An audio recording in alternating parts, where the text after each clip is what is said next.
Every Monday night, you are checking out Breakfast Super Raw.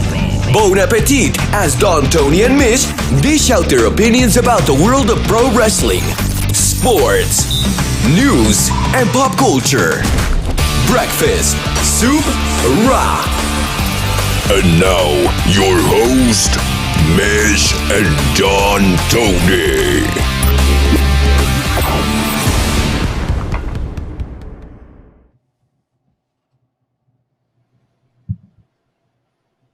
You see this shirt? I wore this a year ago. And we warned everyone out there, Tony Khan, got to be really careful. Is he going to be Tony Khan? Is he going to be the next Dixie Carter? Is he going to be Eric Bischoff? And I tell you, the last 2 weeks has been very telling, and it has not let up. And when ratings came out today, which we will talk about in a little bit, I know Mish and I have a lot of things that we agree upon with his reaction. Some we don't. But one thing you will get on this show is honesty. So we're going to have some fun tonight. And believe it or not, if any of you out there that do not tune in on Thursday, because I did stream this once a couple of months ago on a Thursday, we're going to bring back tonight the infamous sermon that I gave in 2010, Father Tony, 2010, talking about Dixie Carter, David versus Goliath. When you revisit that sermon that I gave in 2010, how she kept saying that Goliath was provoking and trying to fight and this and that. All you got to do is substitute Dixie's name with Tony. And it is scary how much Tony Khan in a very short period of time is making the Dixie Carter mistakes. I don't know, man.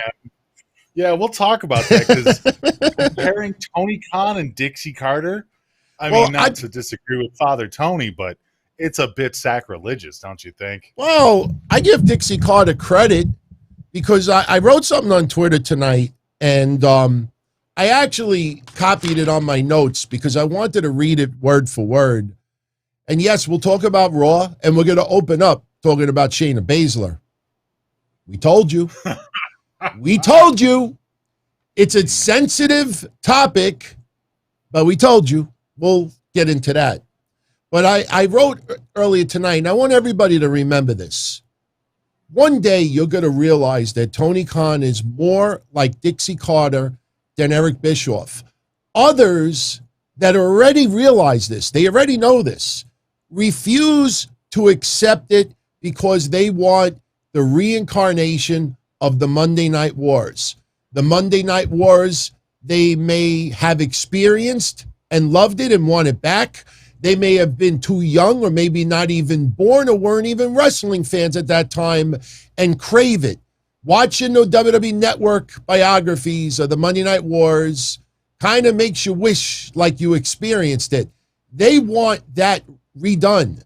So they want Tony Khan to be like Eric Bischoff, to not back down, to go toe-to-toe with WWE, to fight, and not be like Dixie Carter, who Dixie Carter, to her credit, backtracked, backed off, moved away from Mondays. She got the hint almost immediately.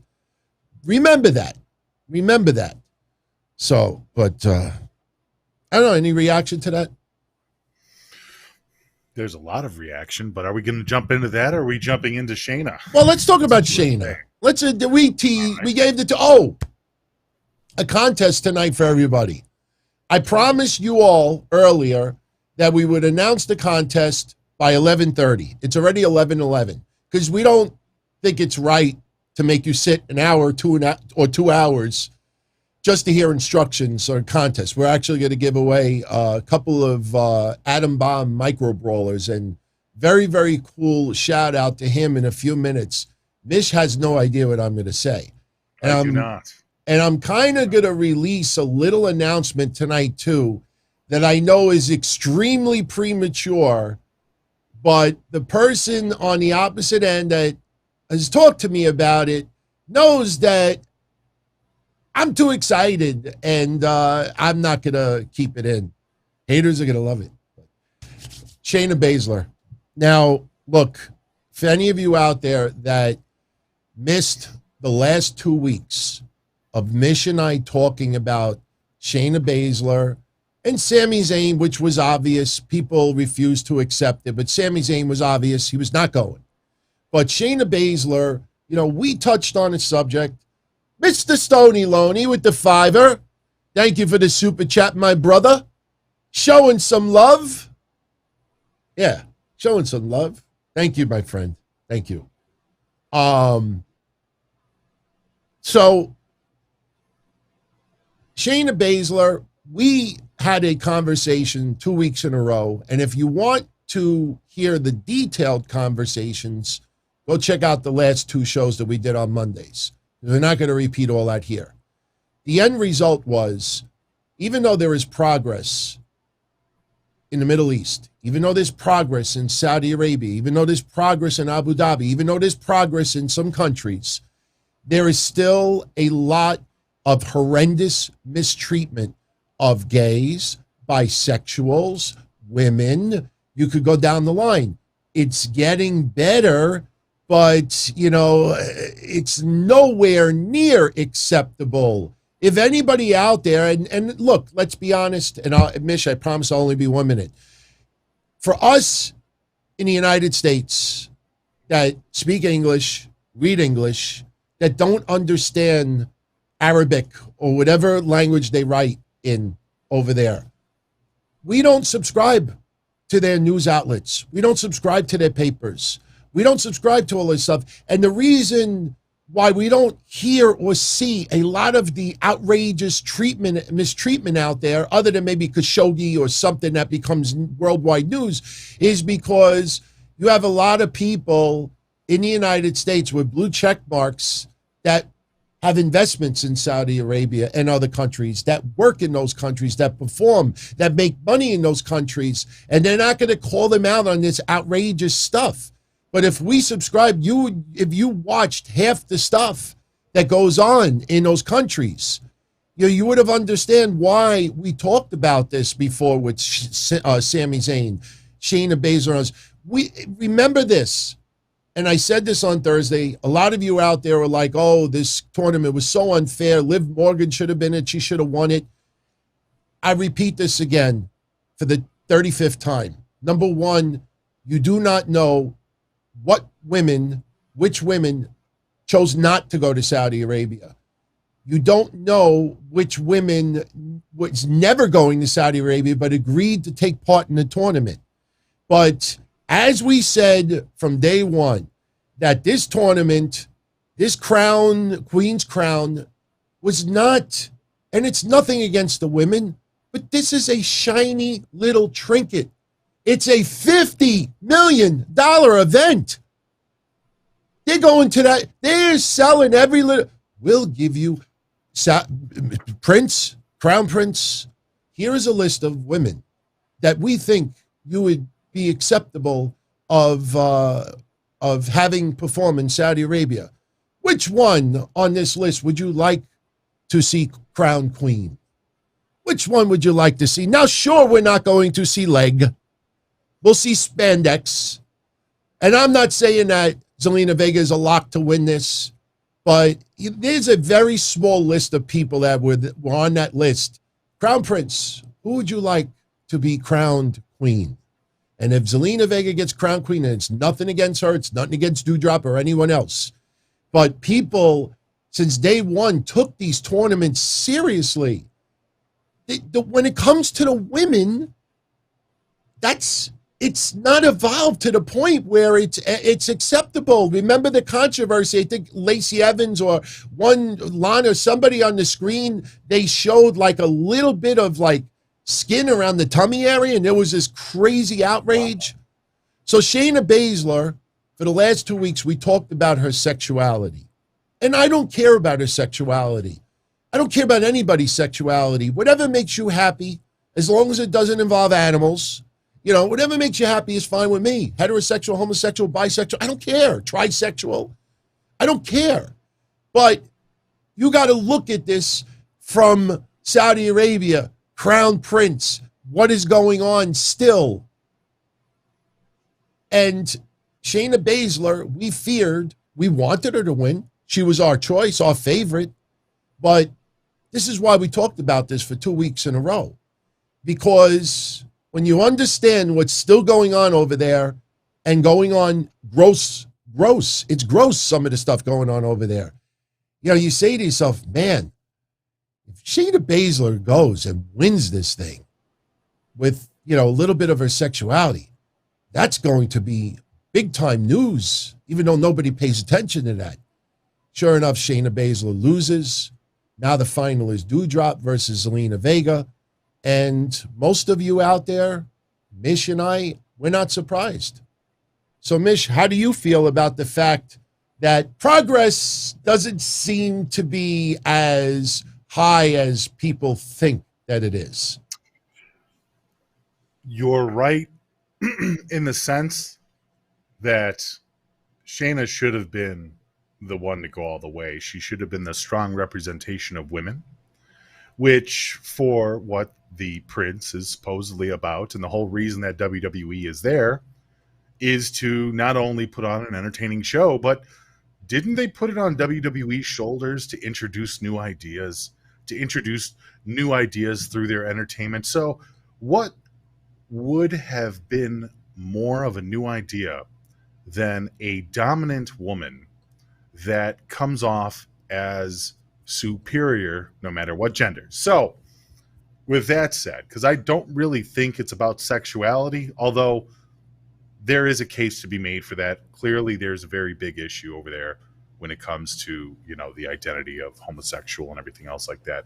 We don't understand it here. We have our own issues, but theirs is completely different. Their culture handles it differently.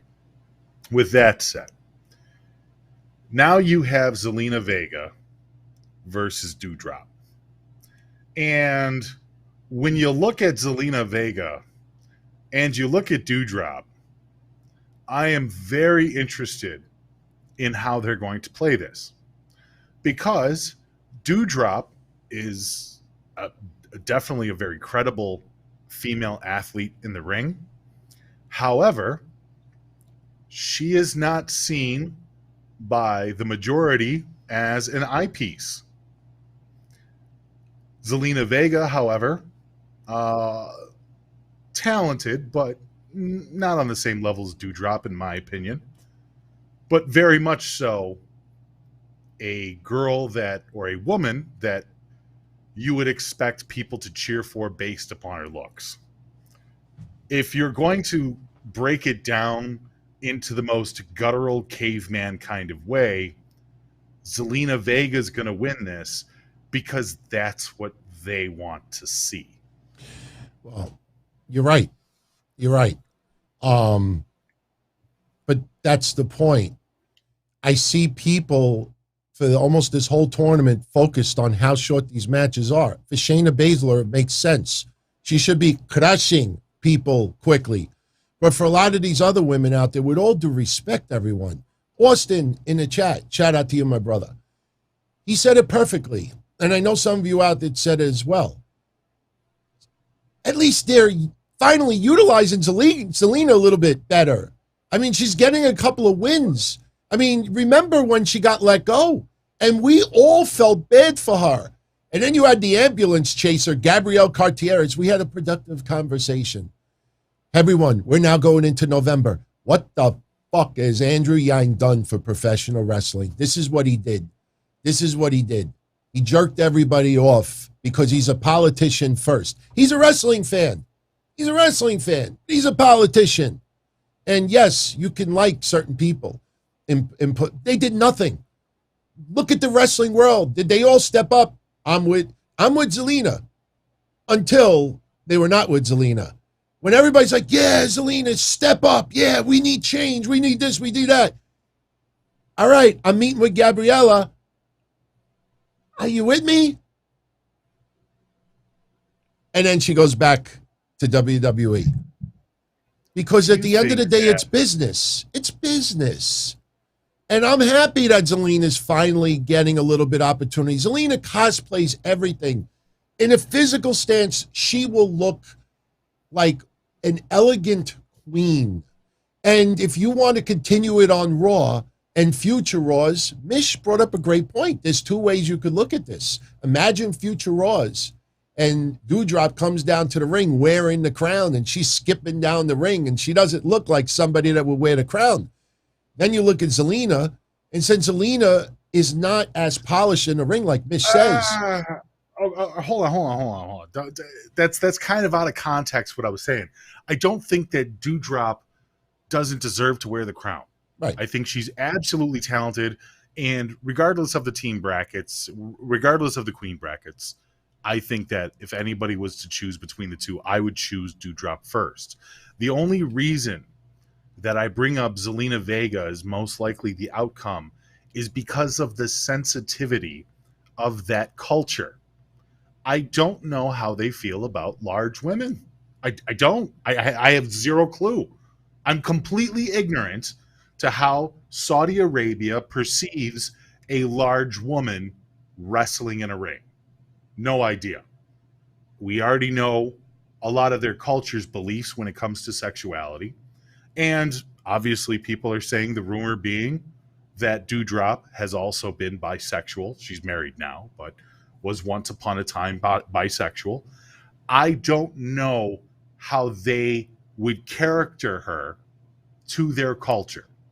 That's why I think that Zelina Vega makes more sense at Crown Jewel. But if this was happening at, I don't know, the next pay-per-view, what's the next one coming up? Not Hell in a Cell, but whatever. I would say that Doudrop should win. If this was happening on American soil or, friendly soil, I'd say, yeah, Doudrop should win. Absolutely, hands down. I just think that when you're trying to characterize what's going on with this, it's a little different. And to get back to the Shayna point, maybe they're just trying to build up the feud between Doudrop and Shayna. Mm-hmm. I don't immediately want to poo-poo on the fact that Shayna just doesn't want to go. Shayna's going to SmackDown as of Friday. That's it. Shayna's done with Raw. But we're talking about Saudi Arabia.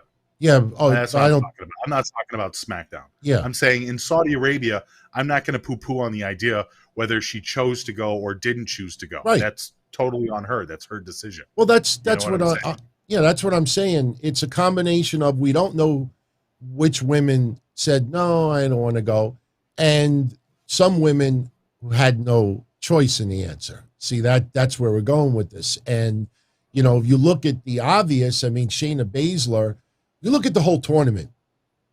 Shayna Baszler stands out like a sore thumb compared to everyone else. So, like, the obvious thing would be, Shayna, the way she's being used and pushed, it would have made more sense tonight of what I said on Saturday. Naomi should have showed up on Raw tonight and caused Shayna Baszler to win. After what happened on SmackDown with Sonya Deville bringing out Shayna, Naomi should have showed up on Raw tonight, caused a distraction, and Doudrop could have rolled up Shayna Baszler, and that could have continued the feud with Naomi and Shayna Baszler on SmackDown. I don't know why they didn't do that.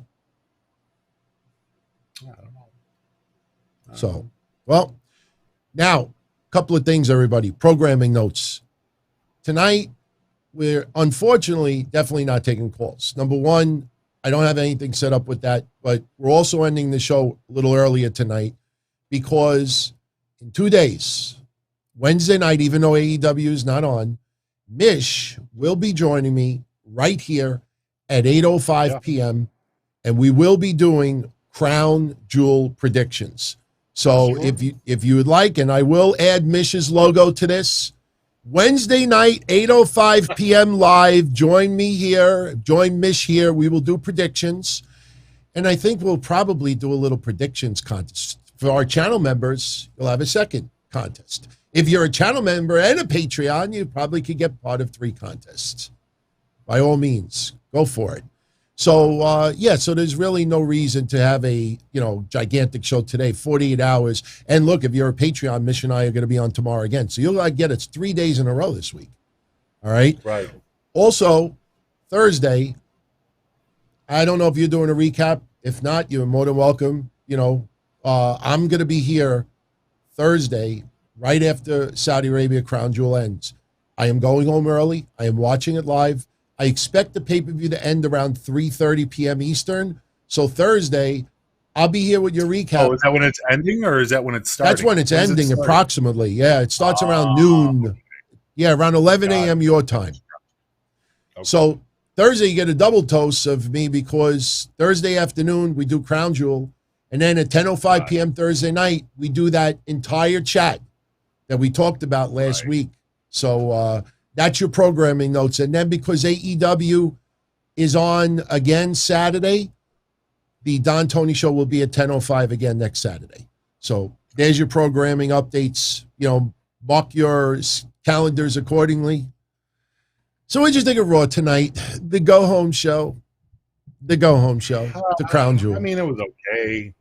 There wasn't anything really overly special about it. I'm glad that we finalized up the brackets. Yeah. I knew we would. Xavier Woods? Yeah, that was cute. He's a silly man. And the idea of him versus Finn Balor is going to be a good match. We talked about it last week. Those were the two I expected to go in. I'm very happy that they're both there. It's going to be exciting to watch that match, maybe even match of the night, depending. Other stuff, not so good. Love Bobby Lashley. Stop having him talk, please. Stop it. Stop having Bobby Lashley talk when he's not enraged and he's not savage, because he's no good at it. The reason why Bobby Lashley got over was because MVP was there to be his manager, his mouthpiece, his voice. MVP is the perfect addition. Look, and I don't know why anybody's upset by this. Some guys need managers. Bobby Lashley is amazing. I enjoy the character. I enjoy his wrestling in the ring. But the dude needs a fucking manager. MVP is that guy. So I can't wait for him to come back because when you're getting punked out by Goldberg in 2021 in a promo, I don't even know what to say to that. That was so sad. Goldberg was just making him look like a damn fool. Bill, you don't believe in that stuff, do you, kid? And he's Bill, you're admitting to criminal activity, and I could have the authorities reprimand you. Shut up. I mean, it's too choreographed. Bobby Lashley is not good at over-scripting stuff. Just make him a pissed-off fucking man. Just pissed off. When he's angry, it makes sense. It's very simple, and he does a good job at it. If you want to have these elaborate promos, if you want to have these elaborate back and forths, get MVP. MVP is the guy for Bobby Lashley. He got that entire group over. He got over Hurt Business. MVP is such a solid star in 2021 that I don't think the majority of people really understand what a breakout year this guy has had. And you can see how much he's missed when you see promos like tonight from Bobby Lashley. What was it with Goldberg tonight? Was he missing his contact lenses? Because if you look at him up close, when he would look to the side, you would see his eyes regularly. But when you looked at him, looking up close, he's it almost I don't know. I mean, it looked like either he was stoned, he had the smoke, or he woke up. You know what I think it was? I actually was talking with somebody on Discord about it. I think Goldberg probably has contacts, and he might have those bifocal or trifocal contacts. So when you look up close like this, you squint, because even on the contacts, there's the bifocal part down here. Mm-hmm. So that's what he looked like he was doing, like he was trying to read something through his contacts. Right, yeah. I think there was bullet points. Yeah. Yeah, right. You could see his eyes going a little back and forth, and he probably squinted so you just wouldn't see his eyes going, safe travels, see you Thursday. Right. But that's what it was. Goldberg couldn't see the lines, so his bifocal contacts, he was trying to do this, because if he was wearing glasses, he'd have the glasses on the tip of his nose doing that. You know what I mean? But with contacts, you don't see that, but you still see the stupid faces, So. The best thing about the Bobby Lashley, Bill Goldberg feud right now is that we only have 2 more times that the pre-show and right before their match Thursday, where we have to see that annoying vignette that opens up with Goldberg. Bobby Lashley said that he didn't mean to hit my son, and a threat is not a threat if you don't go through with it. I'm like, oh my God, just fucking say, you're next. That's it. That's it. It's like his whole, like, giving a recap and another recap and Bobby Lashley. Oh God, 2 more times we have to hear that crap, and then that's it. No more Goldberg for the rest of the year. No more Goldberg. Just for that asshole. I don't mean that personally against him. I just don't like the storyline. Because you know what I fear? Because think Saudi Arabia, the Crown Prince. Sage is going to show up, probably hit, maybe MVP shows up. I don't know. Maybe he goes, but I just have a feeling we're going to have Sage interference, or Gage, whatever his name is. Gage will be enraged, as will we. And Goldberg, the larger-than-life star, may actually get a win out of this. It's no holds barred. Since when does Goldberg do no holds barred? That is, i.e., Gage could get involved and Goldberg doesn't get disqualified. That's what this match is. Are you expecting Cedric and Shelton to make an appearance? I don't know. I'd like it. But they're not doing any greatest battle royal, unbelievable tag team trophy tournament, spectacular, they're not doing any of that this year. So there's going to be far less wrestlers appearing. There's no meet and greets. There's no, autograph session in Rita. They're not doing any of that. So I think there's going to be far less people traveling to Saudi Arabia. And you know what? That actually is a huge chunk of change that is saved as far as the travel expenses. I'd love to see the Hurt Business be there. Brandon Jones, much love. First, how we both doing? And sorry, Brandon, you're going to have to contribute again. No, I'm only kidding. Let's be honest, WWE should not come up with a segment between Bobby and Goldberg. We really don't care about an interview. Look, I've said it many times, Brandon. I'm a fan of Bill Goldberg. I enjoyed Bill Goldberg in his career. I don't mind Bill Goldberg coming back 1, 2, 3 matches a year. It's 3 freaking matches. They put it this way. It would take longer for me to go to the bathroom, grab tissues, go into my room, log on the net, go on OnlyFans or some other porn site, do my thing, wipe myself, go back in the bathroom, flush it down the toilet so there's no evidence, wash my hands, go back in my room, and all 3 Goldberg matches are over. It's not a big deal. What I fear is you got to think of it in Saudi Arabia, Crown Prince, larger-than-life stars. I don't buy this, the Crown Prince requested Yokozuna, who's been dead for 30 years or whatever it is. That's bullshit. Because these people know that the Crown Prince is not going to go on Twitter and go, that never said that. That's not true. They make these outrageous claims. I like Goldberg, but in no way, shape, or form do I think Goldberg should lose in Saudi Arabia, even if it's no DQ, falls count anywhere, Gage could do whatever he wants. I don't want that, and I fear that's what they're going to do. It's a spectacle for the people of Saudi Arabia. I agree with you about the Yokozuna thing. I thought that was pretty funny when I first heard it.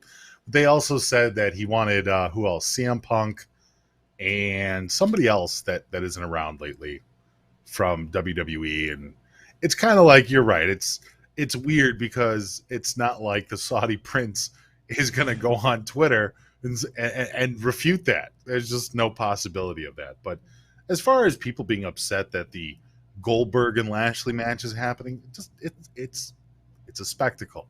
Mm-hmm. If you don't want to see it, it's not for you. Yeah. It's not.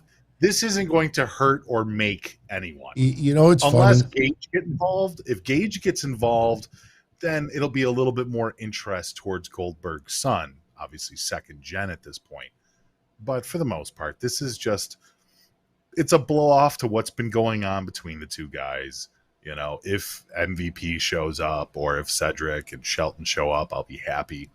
You know, I think that there's a lot of fun to be had with this, but by no means is this going to be feud or match of the year. Come on. So and you let's not even pretend. Let's keep the outrage, you know, to a minimum on this one. Well, you know what this could be also? If we don't see Goldberg pick up Bobby Lashley into the jackhammer, or do some of his signature moves, then having a no DQ, falls count anywhere, or street fight, Goldberg could be on his feet the whole time. And there's no risk of doing a power move and risking some injury. So that could be it also. Ultimate Warrior, by the way. That was the other name that they threw out there. Ultimate Warrior. Listen, I'm going to say this with the utmost sincerity. You know, the Crown Prince makes Vince McMahon look poor. That's how much money. The Crown Prince, they control social media. They control the net. They have Google. They have everything else. When people make remarks like that, seriously, and I'm not trying to sound terrible, but do they think the fucking Crown Prince lives in a cave? Do they look at Saudi Arabia, they think they live in like these brick mausoleums that don't have electricity, that have no idea that for 20 years the Crown Prince is a wrestling fan, and the Crown Prince has been watching WWE television for the last 30 years. You know, so you mean to tell me that he hasn't said in the last 20 years, you know, where's Yokozuna? What has he been up to? Where is he wrestling right now? Or there's I mean, just think of the logic. I mean, I could understand if he came from Mars and Mars has no internet and you're like, Yokozuna, please. You know, he doesn't live in a fucking cave. Right. They know. Right. They know. I agree. And plus, seriously, everyone, who do you think the Crown Prince was going to ask that to? Bruce Pritchard? John Alba? Dave Meltzer? Me? I'd like to think that he talked to Michael Cole. Somebody that works in the PR department? He's talking to fucking Vince or Triple H or Stephanie. You think any of them are going to call somebody online? Get a load of this. Yeah, we got this $800 billion deal. And this motherfucker asked us, hey, you think Macho Man wants to wrestle? Who the fuck's Crown Prince is talking to? You think he's just emailing people? Hey. Anyway, by the way, shout out to Nate, Bret Hart, Steve Austin, Undertaker, Macho Man, Roddy Piper, Eddie Guerrero. He sent me some beautiful bobbleheads, ceramic bobbleheads, a little gift. And Mish, I don't know if you caught it Thursday or Saturday. Daniel sent me WWF cassette, the music. Not one. Yeah. Look, not one. Not two. Not three. But all four. All four volumes. And they're in mint. We've actually played a few seconds of each one. He sent it because we had the conversation on Patreon. So he sent it as a little something. So awesome. All right, we're at 11:30. So very quickly, everyone. And Brandon, thank you very much for the super chat and your generosity. Thank you, Brandon. And I think we're doing good. We're doing pretty good. 2 days ago was the 9-year anniversary of me and my fiance dating. So we had a nice dinner, and I actually said to her during dessert, I said, thank Roger for the coffee. And she's like, what are you talking about? I said, Roger Rubio bought us dessert. No joke. All right, little giveaway tonight. Mish does not know. Tonight on this show, and I promise you we will not have that fiasco like we did a month or so ago. After the show is over, anytime over the next 7 days, post a comment in the comment section and use the hashtag AtomBomb. Hashtag AtomBomb. That's it. Whatever you want to say. And what we're going to do next week is I'm going to randomly give away 3 micro brawlers. So those are the ones that just came out. They're very, very limited. So that is the front that is the back. Pretty cool. We're going to give away 3 of them. And I'll do it at random. And you do not have to be live next week to claim your prize. We will pick 3 winners. You'll have the whole week to claim it. And if anybody that doesn't, then we'll do another giveaway. Now, let me tell you what's so awesome with this. It's no secret that Ryan Clark is really a special guy. I mean, at first we didn't pay much attention to what was going on with his case over the year, but once we started really realizing that, you know, he did not do what he was accused, and then you learn about his military background, and you hear this, and you talk to this person, this and that, and you talk to the man, you know, and you just realize how incredibly awesome this guy is, and it puts a smile on my face to see. And I know I'm not the only one that all of a sudden he's at all these conventions and he's going to wrestling events and he's shaking hands. And I say, I don't recall this 5 years ago, 7 years ago, 10 years ago, 15 years ago. I don't recall that as much with Brian Clark, but now he's getting out there. He's in incredible shape. And I could say this with honesty, I take pride that he has become a friend. And I didn't ask for this. But he is sending me, for Mish and myself, he is sending me 2 of these micro brawlers. They are autographed because they're going to be offering autographed micro brawlers. And he's giving us number 1 and number 2. I joked the last time when he gave us the goggles, and I'm like, number 61. I want one number 1. I should be not. I was just awesome. Joking. So right. he's autographing a ton of them, and he's giving us number 1 and number 2. That is so cool. And hopefully Thank that you doesn't. So much. Yeah, and hopefully that doesn't mean that we're pissing shit, but because that's number 1, number 2. No, he's awesome, and I haven't talked to him about it yet. But, and I don't think he's going to say no, but we're going to have Brian Clark on in the very near future. That'd be fucking amazing, dude. Yeah, don't expect, if anybody knows how we are, don't expect, you know, the usual, what's this, or how'd you do this, or your thoughts on this, a casual conversation, talking about whatever is on everybody's minds. You're talking about one of my favorites when I was I know, a kid. seriously.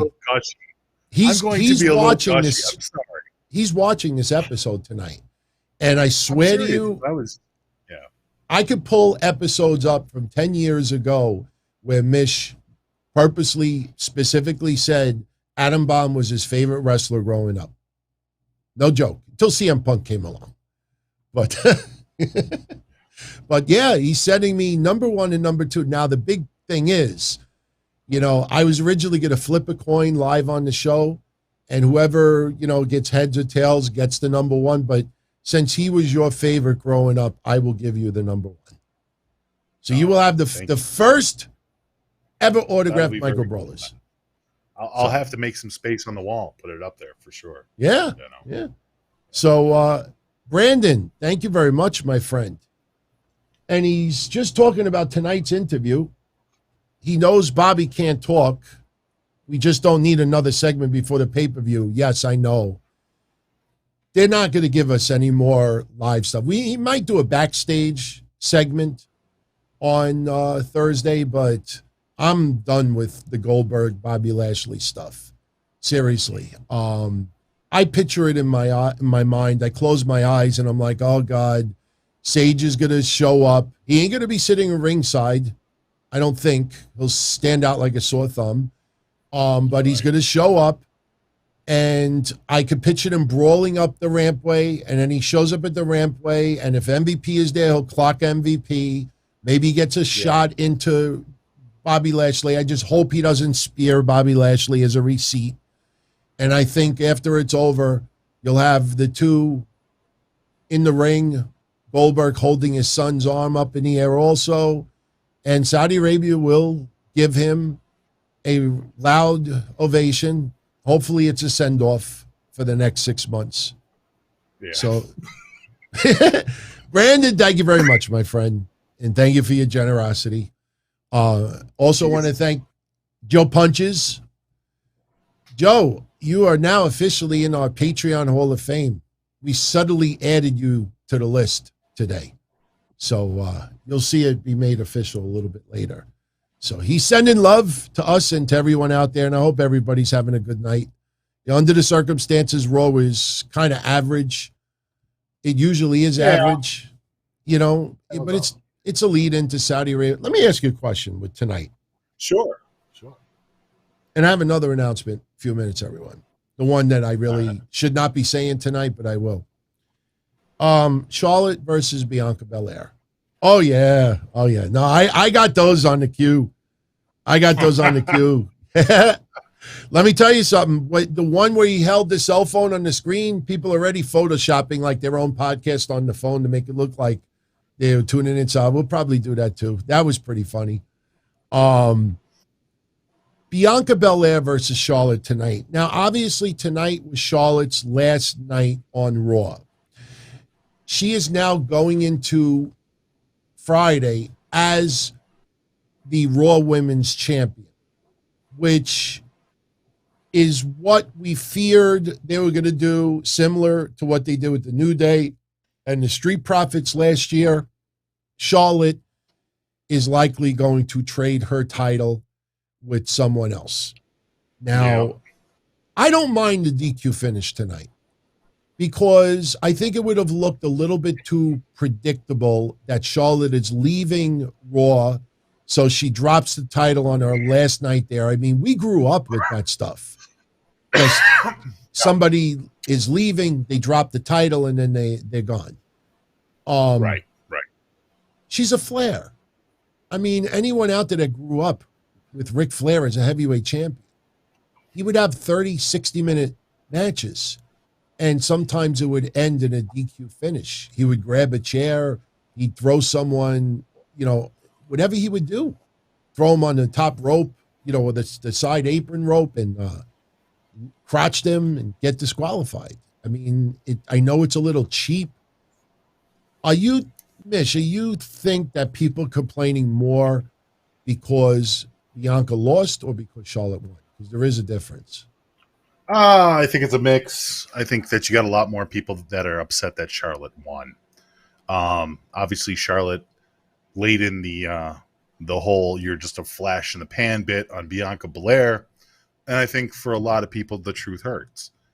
Bianca Belair has arguably had a very mixed career over the last few months. Over the last year, 2021 has been interesting for her development. There was times that we believe that she should have went heel. There's times that as a baby face, she hasn't been the strongest of characters. There's a lot of continuity that doesn't really make sense with Bianca Belair, but we're talking about a very talented woman in the ring. And as a heel, she cut some very good promos. As a face, she seems very limited. So it's this weird dichotomy of she excels in some areas and some areas she really doesn't. And when you have Charlotte out there, who a lot of people just have a lot of disdain for, whether it's deserved or not is really in the opinion of the beholder, but Charlotte Flair is kind of like the gatekeeper at this point, I think. I think everybody can kind of agree with that Charlotte Flair is the WWE Women's title gatekeeper. And if Charlotte Flair, you go over on Charlotte Flair and you look good and you have a good match with Charlotte Flair, it really does send shockwaves throughout the women's division. It means something for them. But I think more people are upset with Charlotte winning. I think Bianca Belair is still very young, has plenty of time to grow, has plenty of time to get better, has plenty of time to get more comfortable and suited to her role, especially with her role being a main event kind of girl. I mean, she's considered the main event now, with Bayley being on the exodus at the moment. And, you have Sasha bouncing around, but also in Becky and they're on SmackDown and stuff. It feels like her time on Raw now is going to really be the determining factor of if she can float or if she sinks. I think she'll float. Yeah. I personally feel that since she lost that title at SummerSlam, her stock has risen significantly. Because going into SummerSlam, the feuds were not that great. Not her fault. It was more WWE with the bully and the bully and the bully and the Bailey and the bully and Right. And then the Carmella and the Zelina, and it was just crap. Not total crap, but wasn't helping her. That's fair. Yeah, it wasn't great, dude. I mean, I think that's universal. Yeah. So now, if people notice, she's hanging with the big girls. I mean, everything that she's doing is surrounded by Sasha, Becky, Charlotte, and her stock has gone up. WWE will do right, and she will get a title back. The big question is when. Now, in the back of my mind, I already have my pick of who's going to win between Becky, Sasha, and Bianca Thursday. We'll do the predictions Wednesday, but I really, I know it would have been so predictable for Charlotte to drop the title on the way out. But we have seen that for decades and decades. I mean, it's not like because WWE throws a swerve, that we're supposed to be like, wow, they're going against the grain. Everybody, including me, thought that she was dropping it tonight, but they said no, because they didn't have Charlotte or even really push it tonight that Charlotte wins. She's taking that title to SmackDown, and you'll never see it on Raw ever again. Why wouldn't you do that? When CM Punk had the title, and then John Cena, you remember when CM Punk came back and John Cena had the title, and then they tried to do title versus title. When CM Punk was going to win the title, he says, I'm going to leave and I'm going to go to Ring of Honor, and you're never going to see this title again. The Dudleys, when they showed up in ECW and they were leaving to go to WWE, the first thing they said is, we're going to keep these belts and we're taking them to Vince. You're never going to see these belts ever again. You got to create a little bit of outrage, because whoever does dethrone Charlotte for that title, that person brought the belt back to Raw. The reason why they did not do that is because Charlotte is not dropping the title to anybody. So Charlotte is just going to Sonya Deville and Adam Pearce next week, or maybe this Friday, new champion for Raw or SmackDown. Raw exchange. And I'm not saying new champion because Becky could retain, but we're going to see an exchange. Now, whoever wins the title or retains on Thursday has to be on SmackDown Friday. I don't think people understand that or even thought about that. If Becky retains or if Sasha wins, they have to be on SmackDown Friday because they're possessing a SmackDown Women's Championship. So I don't know, man. The title situation has been messed up from the draft, even going back to last year. Yeah. I don't know if the rules apply like you say that they do. I mean, we've made jokes over the years about the WWE Book of Rules that they put out, but when it comes to the draft, they don't even apply their own rules. They've changed rules. Oh my God, they've changed their rules so many times, DT. I have almost no faith in the idea that there's going to be a Raw Women's Champion on Raw. I don't believe it. I could actually see WWE for a while. We're not talking a week. I could see them doing this for months, where the Raw and SmackDown Women's Champions are on SmackDown. It would be gross, but I could see them doing it just to piss off people, just to make waves, just to get people to talk about it, because they don't have any rules, DT. I know. They've completely thrown their own rules out the window when it comes to drafting. You don't understand when WWE came out with that book of rules with the string. I bought a bunch of them. I sent Mish one. I bought a bunch of them. Yeah. I gave a couple away on Patreon. I'm like, wow, this is a pretty cool book. Literally, I think 6 weeks later, they changed up a rule, and we were like, wait, that's not how it is in the book, and we realized it's garbage.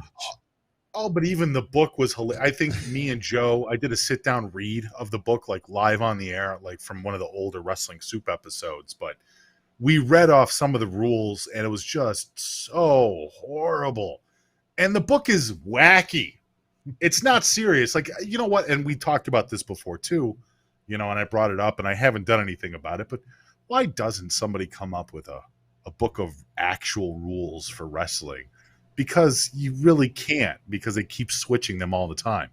And I think that's kind of from WWE with the book of rules, is that even if you think that the rules say that Raw champions have to be on Raw and SmackDown champions have to be on SmackDown, why? You know what I would have done? Makes the rules. They can change the rules. You know what I would have done? I would have done it similar to a lot of these history YouTube channels that come out with books. WWE, with the book of rules, what they should have done was they should have done it by era. That back in the 1950s, that these were the rules at the time, that you couldn't do this. You had to hold the ring rope. You had to do that, whatever it is. And then the 60s, this was added or this was taken away. And then the 70s, this way you show how rules have evolved over the years. And then whatever year it's published, you just say, what will the rules be like in 10 years from now? Tune in to find out. And then this way, if a rule is a little bit different, you could use that as well. The rules change over the years. But that book was done like, these are the rules, and these are the rules. Crazy Cruiserweight, shout out to you, my friend. He had sent this in before we went live, so I didn't notice it until now. He's very happy that Shayna lost. Of course he is. WWE just became Company of the Year to him. A 41-year-old should not be winning in the first place. They need to put her on the back burner.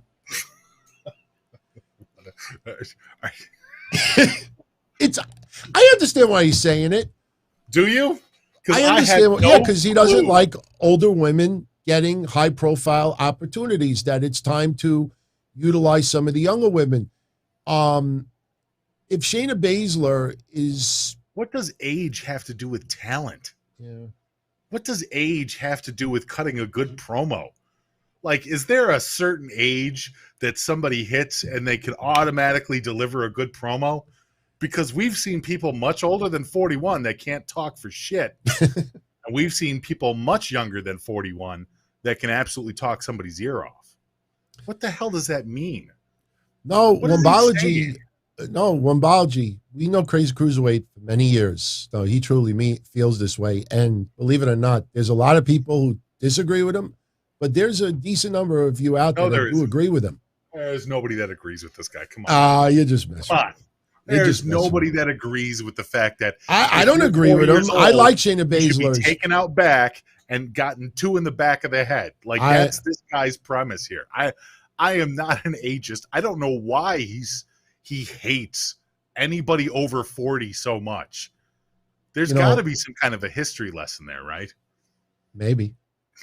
I trolled everybody earlier, and obviously the ones that are absolutely gushing and obsessed with Tony Khan didn't like the joke all that much.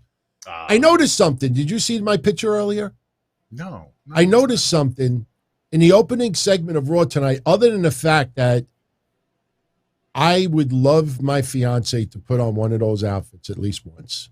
I actually would rather see her in a one-piece bodysuit like that than negligee. Both of them. You have to clarify which one. Well, either one of them. Both of them looked incredible tonight. But I noticed something, and I did it as a joke, especially after what went on today with Tony Khan. But if you look in the top right-hand corner, and I don't know if I could zoom in on it. Sometimes the program does not let me zoom in like later on. It is. If you look closely, I said, holy shit, Tony Khan is marking out at Raw. This guy, I don't know, he kind of looks more like Anthony Bowens. But if I brighten up this picture a little bit, let me see if I can brighten it up. You see the hair, it's curly. It looks like Tony Khan wearing a mask. I love the person who accused me of being racist. I'm like, why? Because he's got the same hair and eyebrows. And I just joked and I said, oh, that's Tony Khan under a mask. And some people got freaking triggered over it. Oh, God. I want to play the David and Goliath, but let's finish up just chatting about a couple of matches from Raw. Because obviously this was mostly the lead in the Saudi Arabia. Some of the matches tonight was just filler, obviously. We had, by the way, main event results. Drew Gulak over Tozawa, Humberto Carrillo and Angel Garza over John Morrison and Ricochet. So Ricochet and Morrison is a tag team. I like that. That's interesting. Yeah. That is interesting. They need to figure out what they're going to do with Jomo. His promo tonight kind of threw me off too, with him and the Raiders there.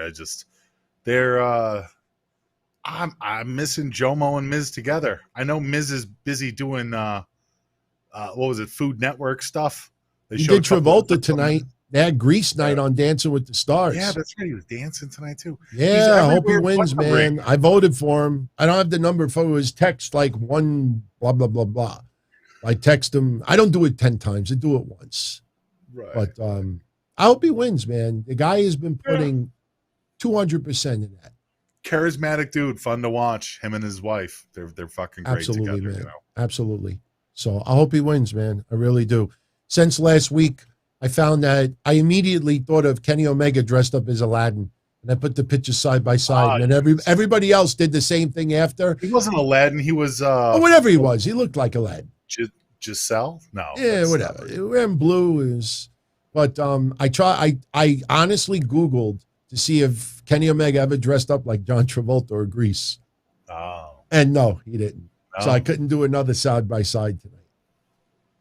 Oh, man. So we had tonight Xavier Woods over Jinder, which we talked about earlier. Very, very happy. I think Xavier wins it. I mean, I don't want to talk about predictions yet, but I think, like we said before, Big E, heavyweight champion. Kofi, heavyweight champion. Xavier, I don't know if he ever gets to the promised land as far as the heavyweight championship goes. So having a King of the Ring on his resume, Saudi Arabia or not, I think that's a big deal. So to see him win this thing, I'm very happy. And it'll make a lot of people happy too. Right. And WWE, although we think sometimes that they laugh in the back, like at trolling people online, I don't think that their ultimate goal is to troll everybody and get them angry and upset. You know what was freaking awesome today? A tale of two attitudes. And I've said it, you know, and remember, I'm a big fan of AEW. And I think Tony Khan is a very smart man. But obviously, a little thin-skinned, little ego hurting, you know, when it comes to not being, you know, the number one of something. And, you know, we'll talk about Tony Khan later. But here's the difference. When Tony Khan said that last week's Raw sucked, okay? You know, when you interview somebody and he makes a comment like that, you know, this is why Tony Khan would never respond to our stuff, would never respond to Mish, would never agree to doing an interview with us. Not that we would do gotcha stuff. I'm not into gotcha stuff. But if I was interviewing him and he threw a line that, you know, Raw sucked, number one, I would have corrected him and said, no, Monday was not the go-home show, but, you know, whatever. But I would have said to him, what actually sucked about Monday? Was it the matches? Because you're insulting the wrestlers that are working their ass off. Then you got people online that are like, I feel so bad about the wrestlers that they're forced to perform for this, you know, this format and garbage. And I'm saying to myself, why does everybody think that everybody in wrestling wants to wrestle for 15 minutes, you know, work and, you know, do crazy ass shit, have their matches rated on a star scale? Maybe some people out there like acting, like telling a story, like Hollywood, like the athletic version of Hollywood. Maybe they like episodic television. Maybe they like soap opera. Maybe they like storylines. Maybe they like that they only have to come out there, cut a promo or two, and not have to do all that much in the ring. Why does everybody feel that it's this format of wrestling or it sucks? So when you really think about, like, what actually sucked? The writing? Okay. What about the writing? Not trying, but when you start breaking it down, you understand, like, you know, it's a really broad statement. And you get more bees with honey. Adam Cole tonight, when Xavier Woods won, and he's now going to Saudi Arabia. Cesaro was the first person. Adam Cole was the second person to go online and to praise Xavier Woods and show his love and support. Because obviously with the chugs, but that's class. Yeah. That's class. Everybody should be supporting each other. And by throwing the overall, it sucks. I mean, people need to understand, not us because we're not in the companies, but NXT, trust me, I talk to people directly in NXT. A lot of people were a little bit angry at, people taking shots because they're all looking out for each other. And that's why you didn't see a lot of wrestlers like going out of their way. Like, there's a pride factor.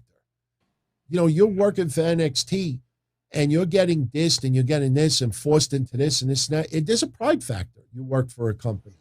It's not like everybody cashes their WWE check and doesn't give a shit about WWE once they leave the building. So seeing Adam Cole do that tonight, I thought was really fucking wonderful because, it just shows that it doesn't matter what company you're part of. Everybody should be looking out for everybody. And to put down the whole brand, you're insulting the people also that are part of that brand. That's just my opinion. Right. So we'll see what happens with Xavier versus Finn on Thursday. Austin Theory over Jeff Hardy. I wanted to see it last week, and then we got it again. Austin Theory doing the selfie with Jeff Hardy, and when Austin Theory was not looking, Jeff Hardy got up. I don't know. Jeff Hardy tonight reminded me of Joker Sting. Jeff Hardy with that Joker Sting face. Yeah. And took a selfie, and Austin Theory is like pushing him out of the way. Like, come on, man. That's not funny. So, Jeff on the way out, 500 record for 2021. Think he's jobbed out, or you think he's helping the people of tomorrow? He's helping the people of tomorrow. Jeff Hardy at this point is a professional. I mean, he's been around so long. He has so many accolades that other people can't even touch. I think the majority of what he's doing now is just to kind of solidify the kids for tomorrow. That's what he's doing. Yeah. Absolutely. Absolutely. I mean, they hyped up Keith Lee next week. Yeah. He's going to claw his way to Raw. I'm fine with the Bearcat stuff. I don't need to explain. I talked about it since the first day. But, Randy Orton was first the Viper. He would slither his way. And so they would use terminology also. I don't think it's that big of a deal. Put it this way, I know this is really like spur of the moment. I can't do it with this, but I don't have a bowl. I don't have a saucer. But I still got my Listerine here. But if this was like a saucer of milk, like if Bearcat comes out next week, and he's like in the ring and he starts going, or takes a plate of water and like a cat. If he starts doing like bear cat stuff, I don't, if he goes on all fours and he's on all fours, he's getting ready to attack, then I'll be pissed off about it. But a nickname is not going to get me too triggered. So, I don't think they're going to make him pretend he's a kitty cat. I know. I mean, the last time they had a cat was what was his name back in WWF days? Was it Man Cat? Oh, Mantar. No, not Mantar. There was a cat. Battle Cat. Battle Cat. Oh, come on. Maybe they could give him the old Battle Cat hat. What was Mantar? He was half man, half tard. What was he? Half Minotaur. Oh, Minotaur. Minotaur, which is half bull, half man. So, all shit though. Shit. Yes. Yeah. Finn Balor over Mace tonight. Honestly, I think the only reason why that match even happened was because a lot of people who were at Raw tonight, they're all getting on a plane either tonight or tomorrow, probably tomorrow. So that's why you had Zelina Vega there. I mean, obviously to hype up, her versus Doudrop, but some of the people that are going to Saudi Arabia, they were backstage at Raw tonight. And that's because some of them are going to fly out tomorrow. So I think that's the only reason why I even put Finn out there. I think that was just to fill in. And it was funny because why wouldn't Finn Balor come out earlier to scout Jinder versus Xavier Woods? Because it wasn't in the script, DT. I know. Let me ask you this. Right. First of all, I don't know. I'm starting to really dig Riddle's hair. I mean, Riddle's hair, for us Mets fans, I think Jacob deGrom, but Riddle's hair is starting to become the topic of a lot of conversation out there. I got a kick out of Randy Orton asking Riddle earlier if he wants to smoke. I mean, it's almost like telling a dog, hey, you want a biscuit? Riddle's like, yeah, I want to smoke. He wants to smoke. Let me ask you a question. Shoot. Is Riddle, the way he acts to Randy Orton, very similar to how Nikki Ash reacts to Rhea Ripley? No. You don't think so? No. I'm not saying that Riddle is just almost a superhero, almost divorced. Nikki Ash's character really hasn't been fleshed out. It's a very generic character that follows Rhea around. Matt Riddle has many different tiers to his character. There's obviously, we remember before Randy Orton. We remember when he was trying to get Randy Orton's love, and that was before they got the tag titles. And then there was Matt Riddle when he got the respect from Randy Orton. It really is almost like an uncle-nephew type relationship, a peer or a mentor and a mentee type relationship. Matt Riddle hangs on everything Randy says. Doesn't Nikki Ash do and that Randy to Orton, Rhea? Not at that level, though. Not even close. Like, to the point where Matt Riddle is a simp for Randy Orton. He really is. He's a total simp. If Randy Orton told him to bow down and kiss his boot, Matt Riddle would bow down and kiss his boot. I don't know about Nikki Ash doing that to Rhea, but she jumps on Rhea like a puppy. So yeah, right. She's more like an untrained puppy. That's the best way to put it. I like that. Yeah. So RK Bro tonight versus the Street Profits. I mean, I don't know what people thought. I personally am happy with the DQ finish because the Street Profits have been losing an awful lot of matches lately, if people haven't noticed. So they just have AJ and Omos cause a DQ to lead into Thursday. I'm fine with it. The Street Profits are not even officially on Raw until the day after Saudi Arabia. So to give us a fun match tonight, not have a concrete decision, I think that's not a big deal. Seriously. I know. See, I don't, and I'm just saying this not to be a jerk, but I think a lot of people who are really big on AEW right now are used to not seeing DQs happen in AEW, period. And I brought it up even on Saturday. After Ruby Soho being attacked on Rampage, after a match was over by Penelope Ford, it's almost obvious that Ruby Soho does not wait until Penelope Ford wins on Dynamite, smiles, puts her hand in the air, and then tries to attack her. If there was ever any logic or any time that Ruby, you all right? I'm sorry. Wrong tube. That's okay. That's all right. Sorry. No, it's okay. I mean, I could have just thrown an announcement out there if you want to take a couple of seconds. You okay? Yeah, I'm fine, man. Okay. What I was going to say is there was ever a time for AEW to have a DQ. Ruby, after being attacked the way she was on Rampage, she should not have even allowed Penelope Ford to get the win. Yes, if Ruby would have interfered, Penelope still would have got a win by DQ.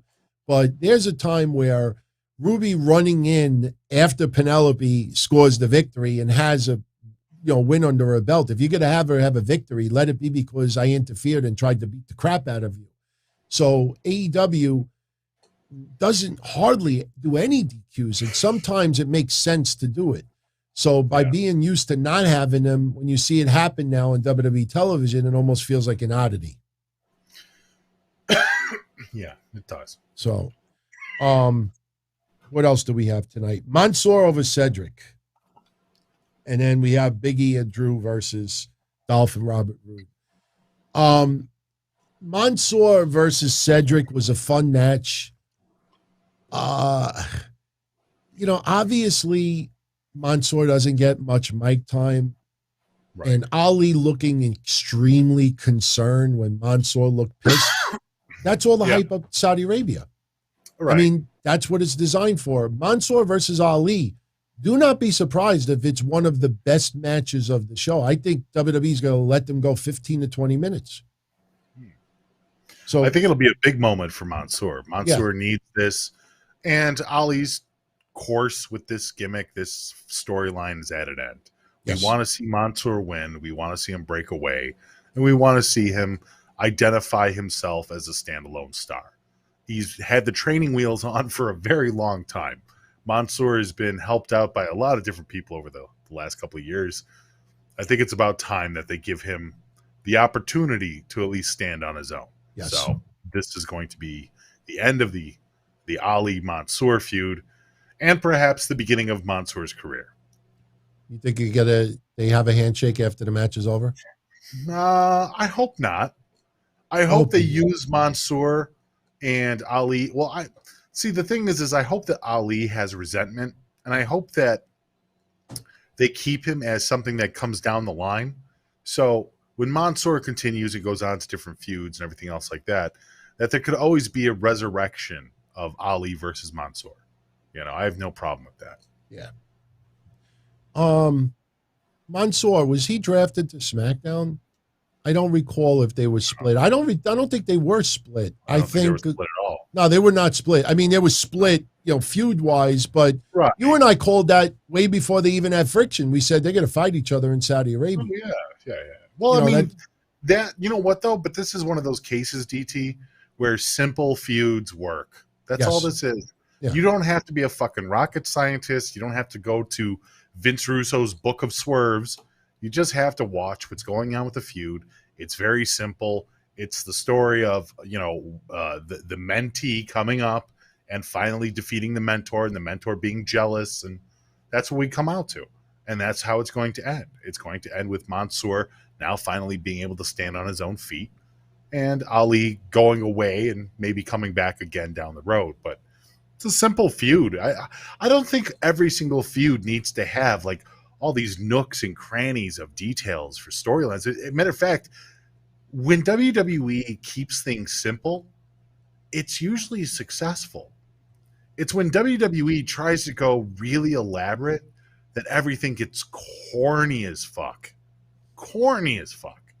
Okay, if you look on the right, and for my audio-only friends out there, Mansoor and Mustafa Ali were both drafted to SmackDown. In fact, the entire Retribution, I guess, was drafted to SmackDown with the exception of T-Bar. What about Mia Yim was drafted to Raw, which is actually good because she'll be with Keith Lee. Right. Which is good. But so Mansoor and Mustafa Ali can continue this feud past Saudi Arabia. But I'm looking forward to this match. I mean, Mansoor, this is going to be his hometown. He'll probably have a speech after. It's all good. But the other match tonight was Big E and Drew McIntyre. Can they coexist for a third week in a row? They defeat Robert Roode and Dolph Ziggler for a second time. Yeah. I thought the match was good. The only part I didn't like was after the match was over, Drew McIntyre extends his hand. Big E shakes his hand. And sign of respect. You could hear what they're saying, and they're complimenting each other. And then Drew walks off. He's about to leave the ring. And for some reason, Big E is like, tap him on the shoulder and, brings him back in to like talk shit. And it just looked really like. No, you have to understand that. I had to explain that to somebody else too. You don't show your back to the champion. That is a sign of disrespect. And I think that's exactly what happened there. If Drew walked out of the ring sideways and went under or went over and kept his face towards Big E, that would have been silly. But turning your back on him right after you shake his hand, disrespectful. See, if Drew would, after they exchanged the compliments, when Drew turned around to walk out of the ring, if Drew would have said under his breath, like, asshole, like something like that, then it would have been like, hey, Well, no, you could have done that too. That would have been a lot more disrespectful. But, I don't know. It didn't look good on TV the way it came across. Your point makes sense. You don't turn your back on the champion. It's a sign of disrespect. But, look, the match is going to be fun. Survivor Series is the next pay-per-view after this. And remember, Big E does not have to defend the title at Survivor Series, and neither does Roman Reigns. Right. So that kind of gives away pretty much what's likely going to happen at Crown Jewel. Because if you think of Survivor Series, what matches kind of make more sense? Big E versus Brock Lesnar or Big E versus Roman Reigns? Right. Well, we'll talk about that Wednesday. Sure. So I think those were all the matches. I think that was everything from today. Not in exact order. But... Right. That's fine. Yeah. I'm trying to think, is there anything else we open with? We had a couple of promos, but yeah, no. For the most part, it was all pretty much covered. Yeah. So Cruiserweight, we're not doing calls tonight because we're going to do predictions on Wednesday. So we're actually going to be finishing the show in about 30 minutes.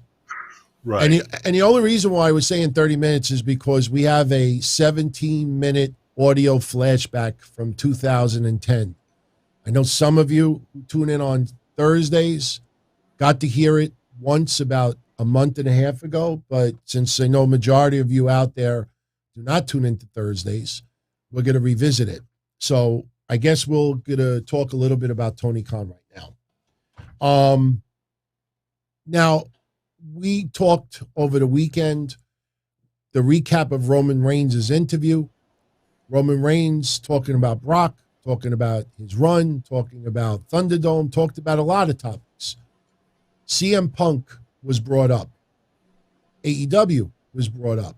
Now, Roman Reigns gave his answers. We're not going to get into it in detail because we talked about it at detail, quite a bit on Saturday. But Tony Khan got pretty upset at Roman Reigns saying that AEW is not competition and, AEW is the new kids on the block and, all the things that Roman Reigns said. Now, if you tuned into my show on Saturday, I disagreed with what Roman Reigns said about CM Punk because Roman Reigns admitted that he's only seen a clip or two, which I don't think is enough to feel that he's lost a step. But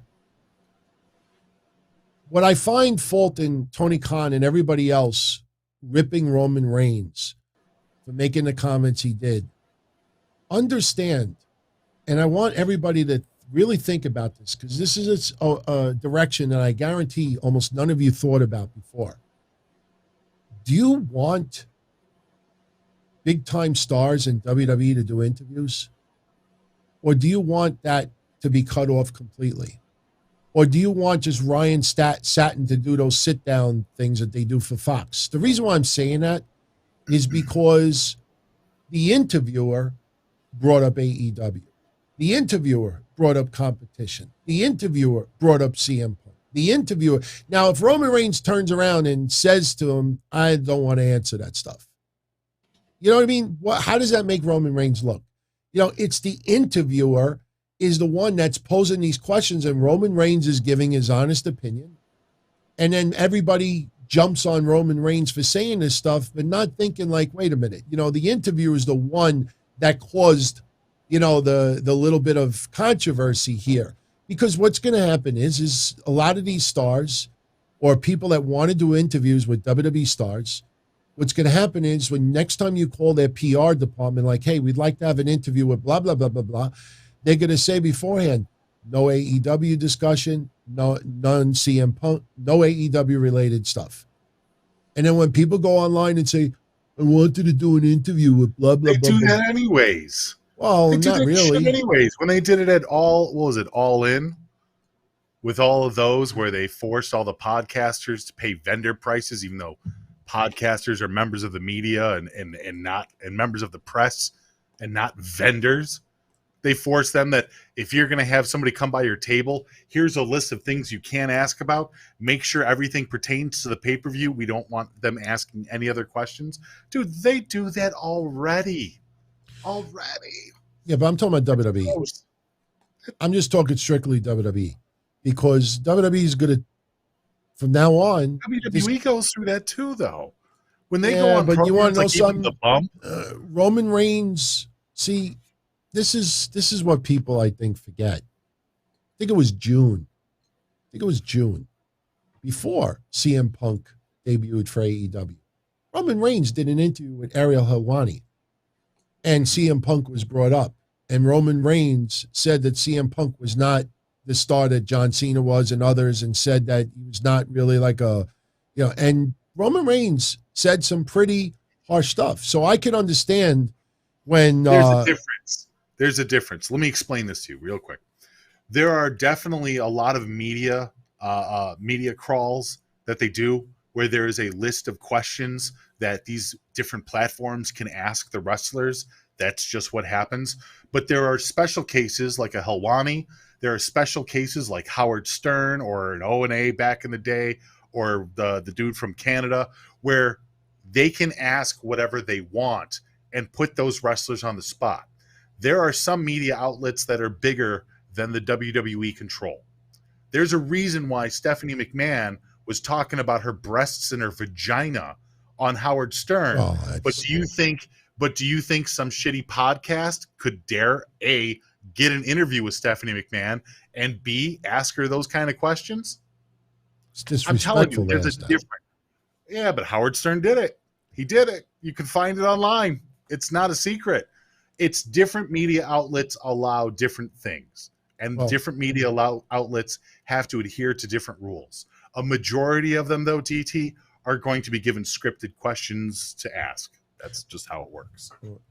Tony Khan, in response to what Roman Reigns said. Now, let me go one step ahead. As far as CM Punk's response to what Roman Reigns said, CM Punk called them shiny teeth, which I thought was pretty funny because he's got the veneers now.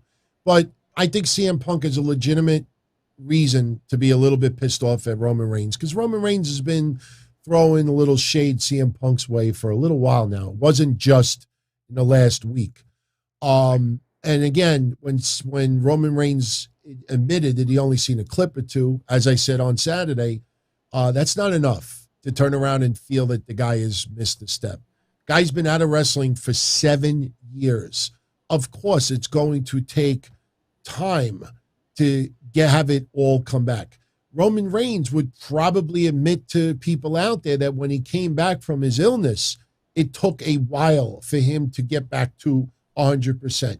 Keith Lee, when he came back, they kept his matches very, very short, not because they didn't want to give him the time.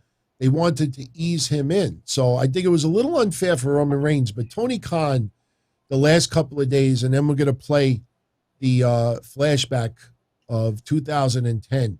And then you tell me if you agree or disagree afterwards, if Tony Khan is more like Eric Bischoff or is he more like Dixie Carter?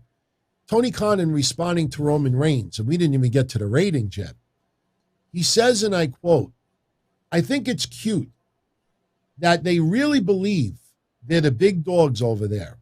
The big dogs don't leave their fans questioning their support for their company after pay-per-view. It took Roman 5 years to gain fan support. It took me less than 2. Tony Khan is comparing his popularity to Roman Reigns, which first of all, they're $1 billion company. And as I said the other day, WWE made $800 million in the last 2 months. 2 months ago, you had big enough places saying that WWE is dying. They made $800 million. I guarantee you AEW is not worth a third of that or a quarter of that. All right. The amount of money that they paid out and couldn't take in, obviously, because of COVID, it's not their fault. Wasn't mismanagement. But this guy's turning around and comparing his popularity to Roman Reigns. I'm starting to feel that Tony Khan is a dedicated, lifelong wrestling fan that truly believes in his heart that the wrestling that he loves, Tony Khan thinks that everybody should watch him because WWE sucks. You know what I mean? Like anything WWE does, it sucks. It's no good. They don't look out for their fans. They're not as popular. They're not the big dogs. I have this. I'm this. I'm this. It's when you notice when Tony Khan talks, it's always I. It's not we. You don't ever hear Tony Khan really talking about we. Tony Khan, I think what has happened is in the last 6 months especially, you always had Meltzer and Alvarez, and we understand that. I don't have a problem with it. But there was a group of people out there that really, really were radically supportive of AEW, and they have their right. I think over the last 6 months, when you saw this surge of all these podcasters and all these people that are huge against WWE, it feels like Tony Khan has now gotten in the ears of everybody who is anti-WWE. And just to show you how ridiculous it's become. Earlier today, this is the ratings that came out for SmackDown. And notice how Brian Alvarez doesn't tell you which AEW show it was. It was Rampage. Now, the early rating for Dynamite is somewhere around 717. We don't have, the exact number yet. It'll be tomorrow, but it's around that number. And it's pretty obvious because FS1, and I talked about it on Saturday that, WWE was not going to get 1 million viewers because of FS1. But anyway, SmackDown 866, AEW Rampage 578, and in the demographic, they did the same. I think AEW actually did like 0.23, or it's very, very close. It's almost spot on. So Tony Khan responds back and says to Brian Alvarez, wait till we get the head-to-head 10 p.m. to 10:30 p.m. numbers, then check the replies to this, Brian. So he is obsessed with the head-to-head. Remember last week, I can't wait to finally beat you in the ratings. Let's make no mistake about it, everyone. I am a supporter of AEW. Mish is a supporter of AEW. But we call things out when it's rightfully deserved. AEW, Tony Khan, is the one that wants the war. Tony Khan is the one that insists on having a war. Tony Khan, WWE has not said a word about his company or anything. That Roman Reigns is asked in an interview, do you think they're competition? And Roman Reigns gives his opinion. He has a right to his opinion, even though a lot of people disagree with it. But Tony Khan, it's starting to come out, this not only obsession with beating WWE, but any one of these websites or podcasters that writes things that are pro AEW and anti WWE, he jumps all over it. And the only time that Tony Khan responds to non-blue check marks are usually people only have 10 followers, because he will not challenge anybody out there that could come back with something very intelligent, something very obvious. Now, here's where it gets more interesting. Pro Wrestling Torch puts down the ratings and brings up about the demos a little bit more details. All right. So Wade Keller is just throwing facts. He's not putting any support for one or the other. He's just putting out facts. Tony Khan writes back with capital letters and exclamation points, let's go Wade. I guess that's why those numbers didn't leak over the weekend, because now the thing is that they're accusing WWE of leaking the overnight numbers when it doesn't go in AEW's favor. First of all, nobody reveals who they're leaking it to, and nobody reveals who is actually leaking it. So there's no proof. There is no proof. And it's funny that news reporters who always try to leak stuff seem to think that it's wrong when someone else tries to leak something. So he's just, and if you look at the responses, his response to the torch was like 3 minutes after it was written. So now Tony Khan adds to his comment and says, I'm only estimating, but this suggests to me that we probably did well in the yet-to-be-released head-to-head ratings from 10 to 10:30, a fight that I did not ask for or start. Remember that line, everyone. A fight that I did not ask for or start. This guy still thinks or wants people to think that WWE doing the extra half hour was not because they're doing a $50 million event in Saudi Arabia and they wanted some extra time. WWE has done extra time before on FS1. They can't do extra time on Fox, the regular channel, because of local news. They're doing a $50 million pay-per-view, and this guy is obsessed with that 10 to 10:30 number. And he insists on saying that WWE is fighting him. This is a fight I didn't ask for. He keeps saying that WWE is fighting him. I honestly, truthfully believe that if Rampage was not on Friday night, WWE still would have done that extra half an hour. What does Tony Khan think is the solution that they needed to do an extra half hour? Do they start a half hour early when it's been advertised with the network and all the people buying the tickets that the event starts at a particular time? Do you tell everybody to come back to the arena the next day and we'll do the other half hour then? They did tribute to the troops on Friday also. Did anybody ever bring up that they recorded tribute to the troops matches also? How come nothing about the troops was brought up by Mr. Khan? So anyway, he is saying this is a fight I didn't ask for. Remember that when we go back to 2010. Then the best one.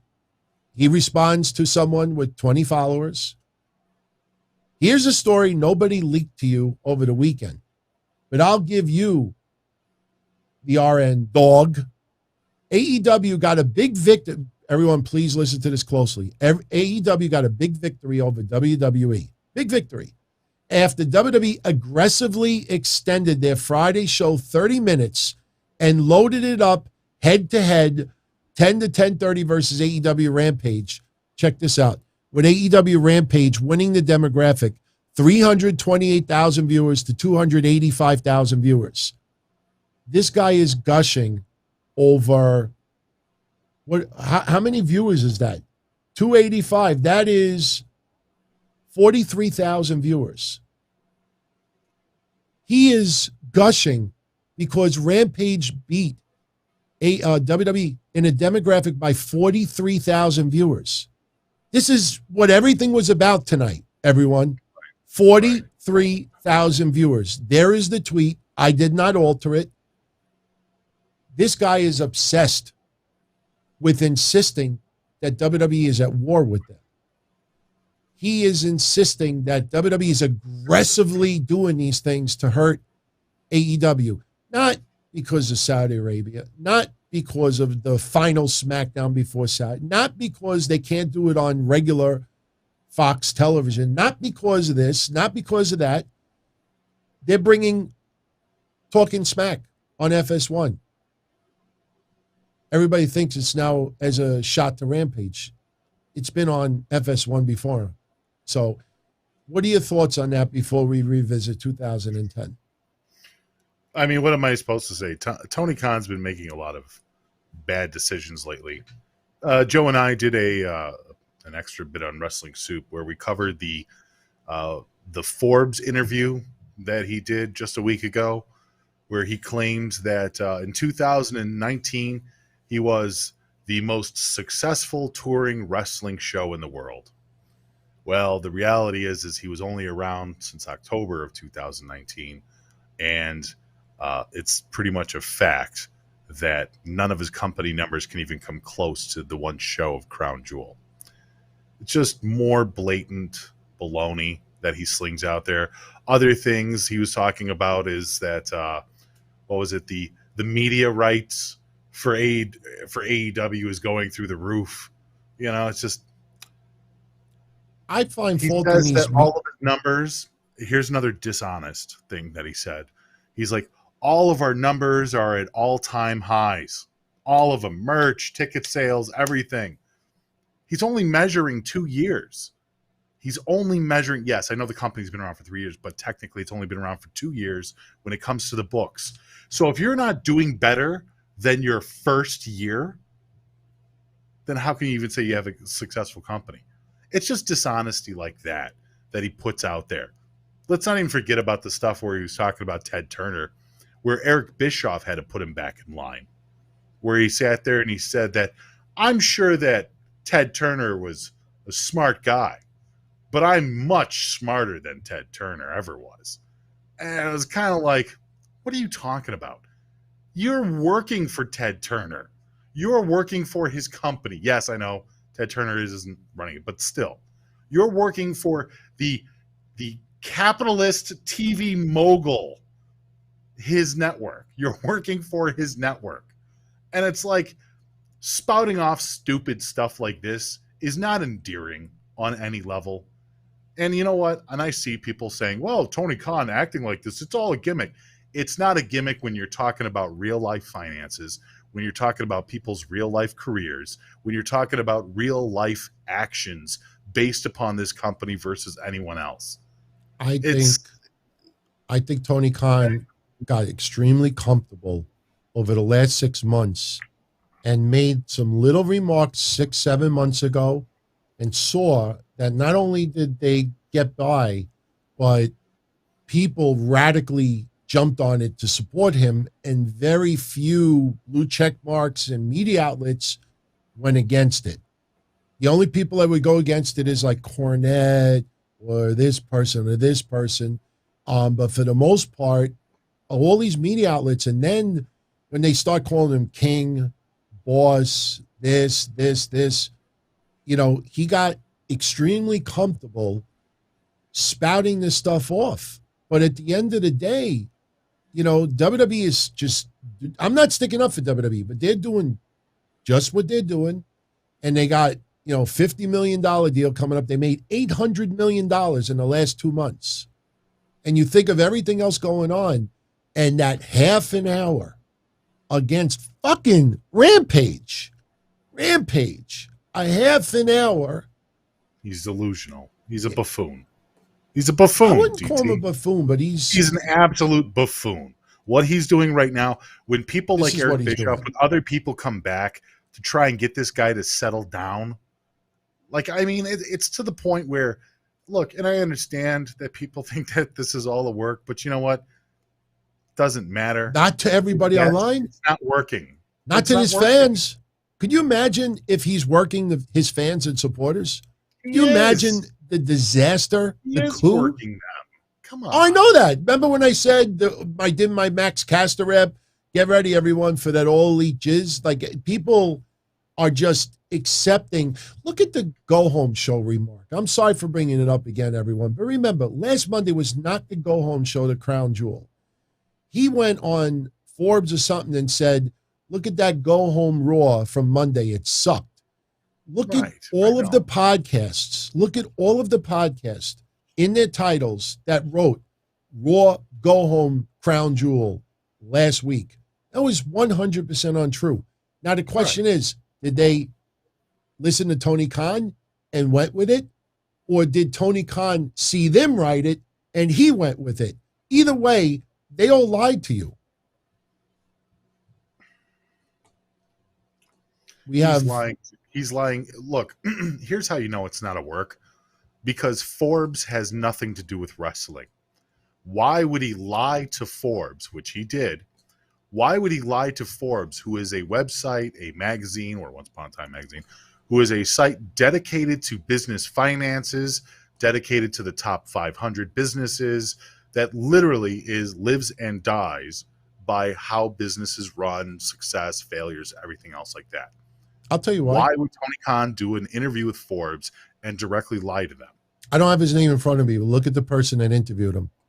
That person has been gushing over AEW for quite some time. And Tony Khan was comfortable enough. And not only that, a lot of these people want to interview Tony Khan again. So instead of asking the challenging questions like, how could you base 2019 as the biggest profit when you start in October? You know what I'm saying? Like things like that. That's his biggest profit. Or just Crown Jewel. You know, bigger than the entire world, dude. Yeah, he said he was bigger than any other wrestling company in the entire world. That was his quote. It's like, what are you talking about? And shame on Forbes. And I said this online too. Shame on Forbes for not calling out that bullshit. Well, you've only been around for a few months. How could you have accrued more money in a few months than any other wrestling company in the world? It's just whatever, man. Well, it's Brandon Jones. Thank you very much for the super chat. Roman should keep his mouth shut about CM Punk. I agree with you. And he agrees Tony should not compare his AEW with Roman, but he's defending AEW and CM Punk. And two wrongs don't make it right. Yeah, the Roman stuff, I understand. That the problem is with the Roman stuff, and you brought it up too, Brandon, he was asked the question. You know what I mean? Like, I guess he could have sat there and said, I don't want to answer that question respectfully. Like, he could have done that, but he didn't. He decided to, you asked, you got it. You know what I mean? So it's one of those scenarios that I wouldn't be surprised if Roman, looking back on it, went, maybe I shouldn't have said anything. But they asked him specifically. So if anything, you should probably be more pissed off at that interviewer for trying to instigate something. Yeah. You know? Yeah. Eric Bischoff said earlier today that if he would give Tony Khan any advice, tell him to shut the fuck up. Yeah. Shut up. He said, shut up They're and not wrestle. even going head to head. Like Tony Khan is, think about this, everyone. Tony Khan, up until this week, Rampage's ratings went down 55%. And Tony Khan all this has been over 30 minutes of WWE's biggest show, going overtime for Rampage. Right. I just, everyone think about that. When he brings up, you loaded it up. No shit. It's the go-home SmackDown to a $50 million pay-per-view. What do you think they're going to put for the last 30 minutes? Reggie? So when you think about this obsession, I'm going to share with everybody right now a sermon that I did in 2010. This was not written down. This all came from here and here. I did not have it planned in advance. This was just a whim, and it became legendary because at that time, Dixie Carter was comparing her to WWE as David versus Goliath. She kept telling everybody, and the tweets are still there, that she is David and WWE is Goliath, and they are going to slay Goliath. And she kept insisting that there was a war, even though WWE was just doing their business. They do it the way they do. Right. And Dixie took it personally and kept insisting war. And I vented on it. And I thought Dixie Carter was making a terrible mistake at that time. And they got their ass handed to them with the Monday night stuff. But Dixie Carter at least was smart enough to pull out a Monday night quickly, realizing, wow, no, big mistake. Tony Khan, and remember the tweet I said earlier, a lot of people, when you hear this, you're going to realize how similar Tony Khan is to Dixie Carter. But people out there will not accept that because Dixie Carter, when she realized you're dealing with a billion-dollar company, you see the WNBA, you see all these major teams, they win titles. They don't go to AEW for a title. They go to WWE. It gets all there. This is not a tiny little conglomerate. This is a billion-dollar publicly traded company with connections and deals and dealings all across the globe.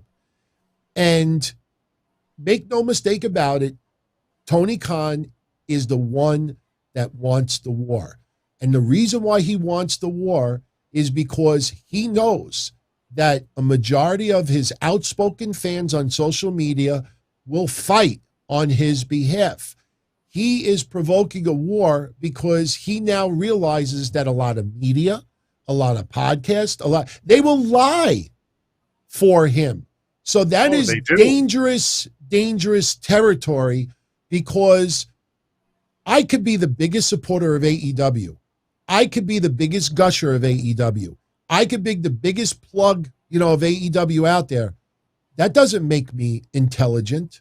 You're not required to pass 5th grade to be a hardcore supporter of someone. So the point is that people doing this, in the end, you're creating a war and thinking that hate and putting people down and saying this sucks and this is terrible and Raw's the worst ever and I can't believe I'm watching this and that. They think that that is going to get them over the hump with WWE. Right. So I now present to everyone from 2010, sit back and relax. This was my little shot as to why Dixie Carter was out of her fucking mind saying that her versus WWE was David versus Goliath. And again, if you substitute Dixie's name with Tony, you will realize how creepy similar this is. And again, I am convinced that WWE did that half-hour overtime because they had the opportunity, because it's a $50 million pay-per-view, and they weren't doing it to stick it to Rampage, because if they wanted to do something like that, they could have done it on a Wednesday as like a lead-in, a pre-recorded lead-in to the next day, which would have been Saudi Arabia's Crown Jewel. You're telling me a pre-recorded secondary Rampage show and have this much hate and anger? You think this would just happen overnight? This has been bottled up for ages. So now I present to you 2010, almost 12 years ago. Sorry if the audio quality is a little shoddy, but definitely comment in the chat room as you hear this, because this will play back. This will play back later on. So just give me 1 second. I'm just putting something here. And if anybody super chats, it'll play while we were playing this. Okay, here you go. Enjoy, everybody.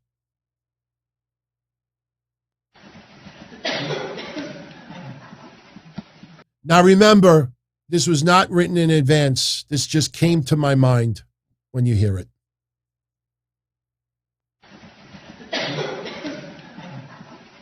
Oh. One last thing. Give all the props to Mish. He's the one that added the organ music, the sound effects. When you hear people cough it, he made it sound like that I was in a church. The echoes, when you hear it, Mish, give him all the credit for all the special effects.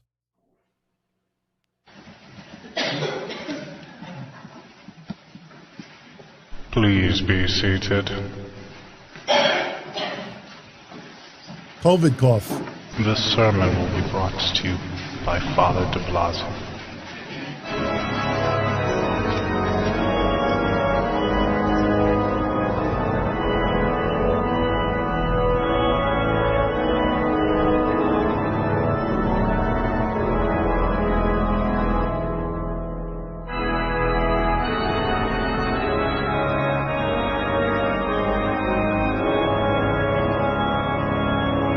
We are about to fundamentally change the way Dixie Carter views TNA versus WWE.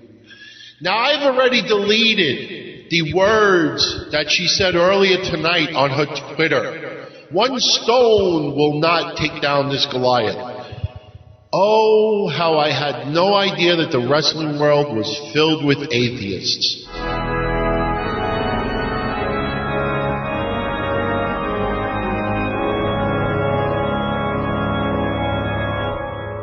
You would have thought that someone may have gone to CCD when they were back in the day and learned the story of David versus Goliath. You would have thought that they would have went back to the Bible and looked up 1 Samuel 17 and tried to understand when people say David versus Goliath.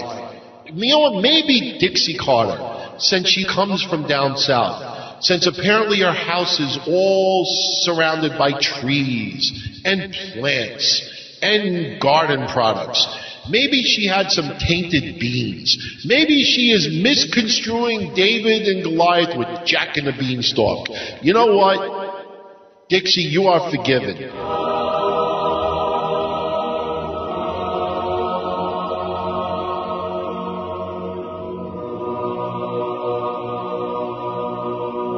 She is really trying to talk about Jack and the Beanstalk. She is Jack and WWE is the Beanstalk. And unfortunately, we will now give Jack a last name. Dixie, Jack's last name is Shit. You are Jack Shit.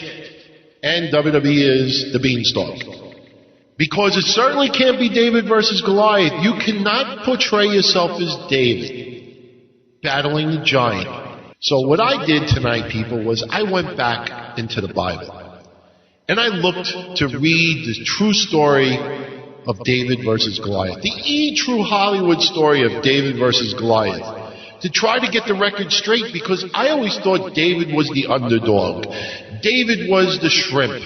David was the small little munchkin in a donuts world. I never knew David was a giant, so I started reading the story, and I am giving everybody right now a biblical lesson. If you don't like it, you could go fuck your atheist self and go do something else. When things start to not make sense about Dixie Carter's repetitive claims of David versus Goliath. Remember, David versus Goliath. We know we're David. We know they're Goliath. But David overcame Goliath, and we will do the same. Now, let's read the story, shall we? The Philistine army had gathered for war against Israel. The two armies faced each other, camped for battle on opposite sides of a steep valley. A Philistine giant, measuring over 9 feet tall and wearing full armor, came out once each day for 40 days, mocking and challenging the Israelites to fight. His name was Goliath. Now, let's read that again, but let's use wrestling terms so we can follow the story. A giant measuring over 9 feet tall and wearing full armor came out mocking and challenging the Israelites to fight. Now, not for nothing, I don't recall WWE mocking TNA, challenging TNA. I don't remember them anything recently doing anything to TNA. So if we follow the story so far, Goliath is the scumbag. Goliath is the prick that's mocking the Israelites. I don't see WWE doing that to TNA. Any of you out there see that? So right now, Goliath is being a dick in the Bible, but WWE is not being a dick towards TNA. So let's move on. His name is Goliath, Saul, the king of Israel, and the whole army was terrified of Goliath. So we will use wrestling terms. The cast members are afraid of WWE. One day, David, we'll call him Dixie, David, the youngest son of Jesse, was sent to the battle lines by his father to bring back news of his brothers. David was probably just a teenager at the time.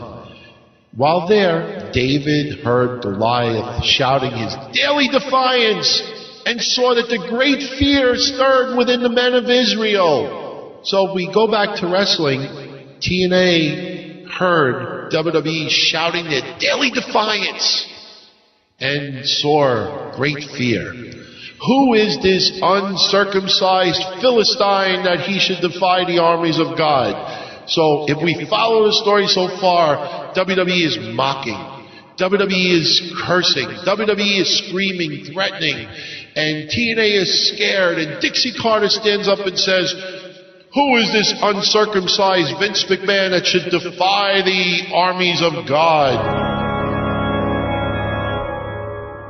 I'm sorry, I don't see WWE or Vince McMahon I don't think he is uncircumcised, but I don't see them doing this to anybody at TNA. So, if anything, don't you think so far that if you look at wrestling, David is the one trying to pick a fight with Goliath? That's not how the story was told, people. David didn't come out and say, you know what, let me fuck with Goliath. Let me scream at Goliath. Let me taunt Goliath. And I'm going to show him who's fucking boss. So far, it's Goliath that's the prick. And David is trying to stand up for the people that are scared. I'm sorry. WWE has not done that to TNA. So who is Dixie Carter really standing up to? David said to the Philistine. Now, hopefully Philistine is pronounced the right way. I don't want to have a Barack Obama corpse bin moment, but, well, I think I'm right. David said to Philistine. Dixie David said to Philistine.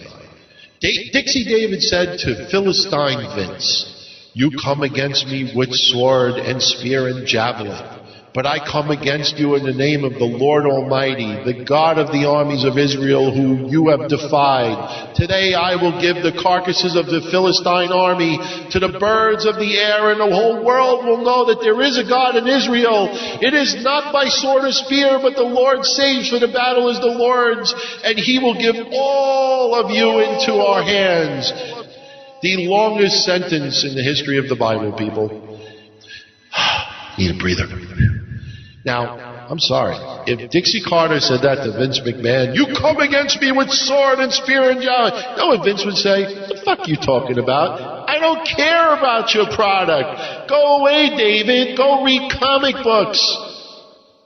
Anyway, as Goliath moved in for the kill, David reached into his bag and slung out one of his stones at Goliath's head. Finding a hole in the armor, the stone sank into the giant's forehead, and he fell down on the ground. David took Goliath's sword, killing Goliath and then cutting off his head. When the Philistines saw that their hero was dead, they turned and ran. So the Israelites pursued, chasing and killing them and plundering their camp. So now if you follow this story, Goliath came out to play. David said, we ain't having any of this shit. And David, on behalf of TNA, killed Goliath. And then all of WWE's universe ran away, and TNA killed them all too. You know what? So far this story, Goliath was the prick. Goliath paid the price. I don't see Vince McMahon fucking with TNA. I don't see him provoking shit with TNA. So if you follow the story, as Dixie Carter keeps saying, David versus Goliath, Dixie, what the fuck are you talking about? So far this story has nothing to do with what's happening in the wrestling world. She could talk a good game, people. But if Don Tony the Blasio could, at 1 o'clock in the morning, just take her whole David and Goliath claim and literally shred it so badly that everything that she's saying about David Goliath makes no sense. If I could do that, could you imagine how much disarray? Spike TV, are you taking note of who you have running TNA? You know, but then again, yeah, Spike TV, we got Pop. I mean, Spike TV is notorious of being stupid too. But anyway, here's the retrospect, people, for the people that want the moral of the story. Why did they wait 40 days to begin the battle? Probably for several reasons. Everyone was afraid of Goliath. Goliath seemed invincible. Not even King Saul, the tallest man in Israel, had stepped out to fight Goliath. Also, the sides of the valley were very steep. Whoever made the first move would have a strong disadvantage and probably suffer great loss. Both sides were waiting for the other to attack first. David chose not to wear the armor because it felt cumbersome. David was comfortable with a single slingshot, a weapon he was skilled at using. God will use the unique skills he has already placed in your hands. So don't worry about wearing the king's armor. Just be yourself. Use the gifts and the talents God has given you. Everybody out there, you're listening. Be yourself.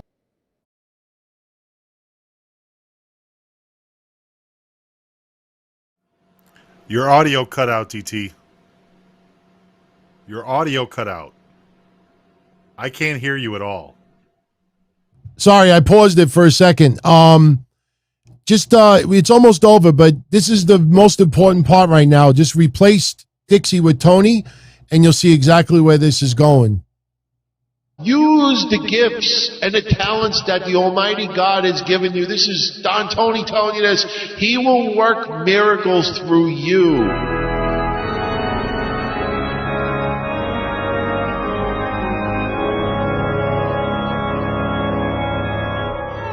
David's faith in God caused him to look at the giant from a different perspective. Goliath was merely a mortal man defying an all-powerful God. David looked at the battle from God's point of view.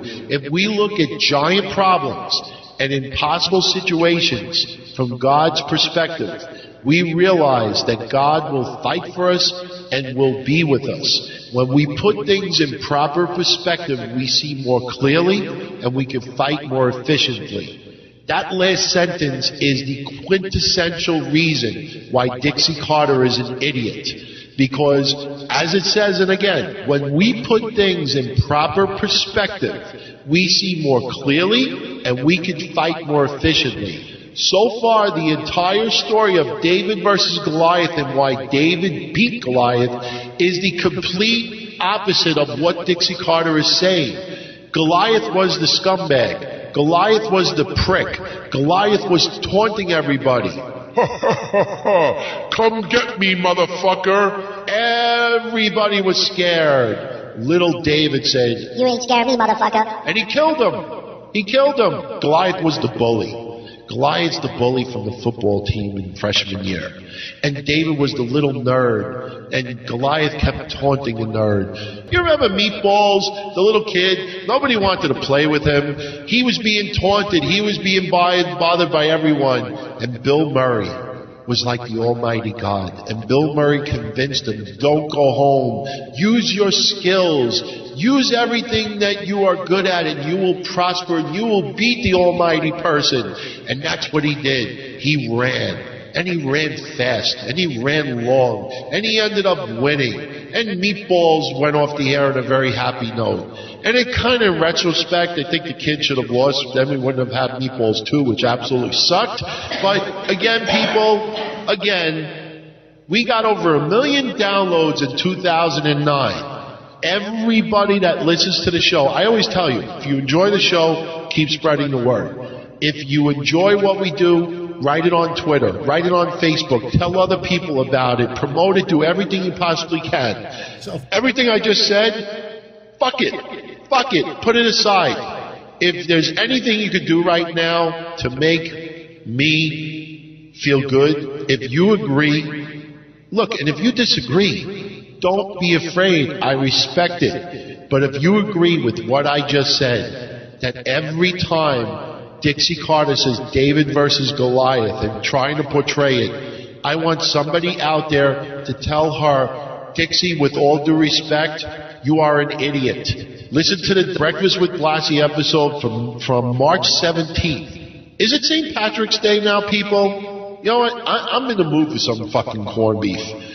But it takes 3 hours to make. You know, I don't understand that. Corned beef and I bought corned beef and I was like, oh, I'm going to make it tonight. Then I realized I got to boil it for 3 hours? Like that. I'll buy the cold cut. But seriously, I want you to tell her with all due respect, what are you talking about? David versus Goliath. Goliath was the scumbag. Goliath was intimidating everyone. David came out to play and got rid of Goliath. Vince McMahon ain't taunted TNA. WWE is not fucking with TNA. WWE is ignoring TNA. I'm sorry. I don't recall reading that story and hearing that Goliath was ignoring everybody. The big bad Goliath was ignoring everybody. David versus Goliath makes no sense with what Dixie Carter and TNA is saying. She either is an absolute idiot or she just... No. I'm sorry. There is no option 2. You are an idiot. And you know what? Dixie, here's a challenge for you. Get off your high horse, put down the champagne and donuts, have some balls. Tell me how the David versus Goliath story makes sense with the way you're portraying it. WWE is ignoring you. You're picking the fight. Look at it like this, people. If you take that story and you put it towards TNA, you know what the story is? What's actually happening? Both sides don't like each other. And you know what? Goliath is the biggest, baddest man on the planet. And Goliath is basically proud that he's the biggest, baddest man on the planet. But he's not saying it. He's not doing anything. He's not provoking it. He's just hanging out at home, chilling, not doing nothing. And David comes out and says, "Hey, Goliath, you pussy, come out to play." Goliath don't want none of that. David comes out again. "Notice me, bitch. Come out. Let's fight. Come on." And Goliath is saying, Look, I don't want nothing to do with you. Why are you provoking this fight? and David's like, "Listen, motherfucker." splat, done, over with. Goliath comes out, steps on him, end of the story, done.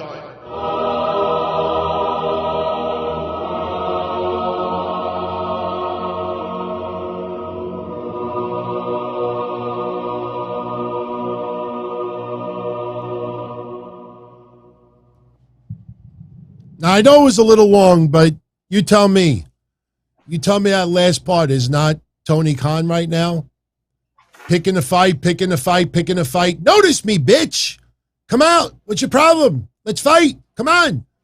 And WWE, they're not, Roman Reigns, if he wouldn't have done the interview, wouldn't have said anything. So WWE's like, I don't want to talk to you. I'm not talking. We're doing our own thing. And Tony is taking it awfully personal. So either Tony is an idiot and taking this shit way too personal, not understanding how important a $50 million pay-per-view is, and to progress storylines and taking advantage of Fox Sports 1, or he's intentionally trying to create a war because he thinks that a lot of social media, a lot of these websites, a lot of these blue check marks will fight for him in a way that no one else did. Eric Bischoff did not have social media in 1998. Eric Bischoff had support, but you got the support by the ratings, by the pay-per-view buys, by ticket sales, by merchandise sales. So Tony Khan, I love TNA. I support TNA. I want to see that promotion kick the shit out of wrestling, because the more good wrestling, it's like, where do you think I'm still heavy? You think it's because of the air? Because I like to eat. So if I keep getting good food, I'm going to eat it. Keep getting good wrestling, I'm going to watch it. But people are just feeding into this, and Tony Khan is getting this sense too relaxed that he could just throw this shit out there and people will classify it as fact. I like Brian Alvarez, but I thought it was so devious when he posted that rating and didn't put the word Rampage next to it. He just put AEW. And I thought that was pretty messed up. So what do you think? Right.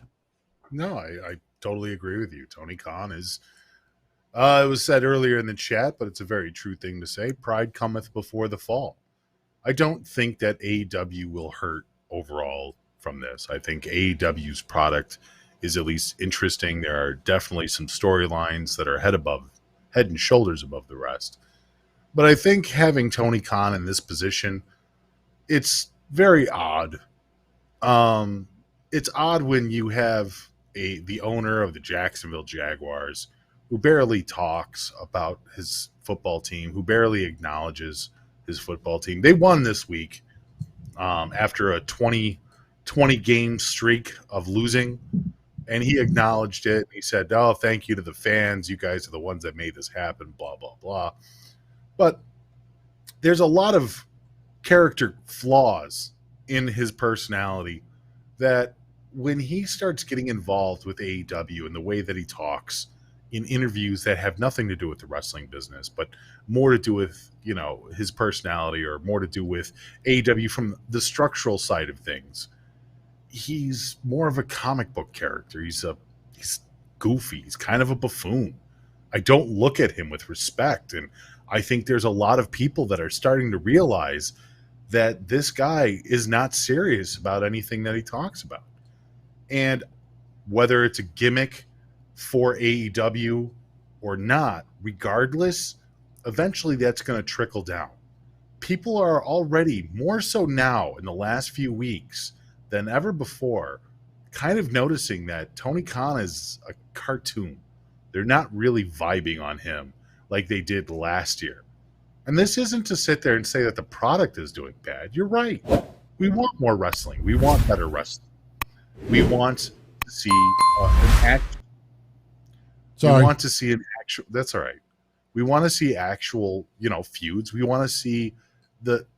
I don't want to say that it'll return to the days of the WCW and WWE wars, but I can understand why a lot of people are excited for AEW to do well up against WWE, and God forbid, or I'm sorry, God hoping that both companies do well and bring wrestling into a new era of enjoyment.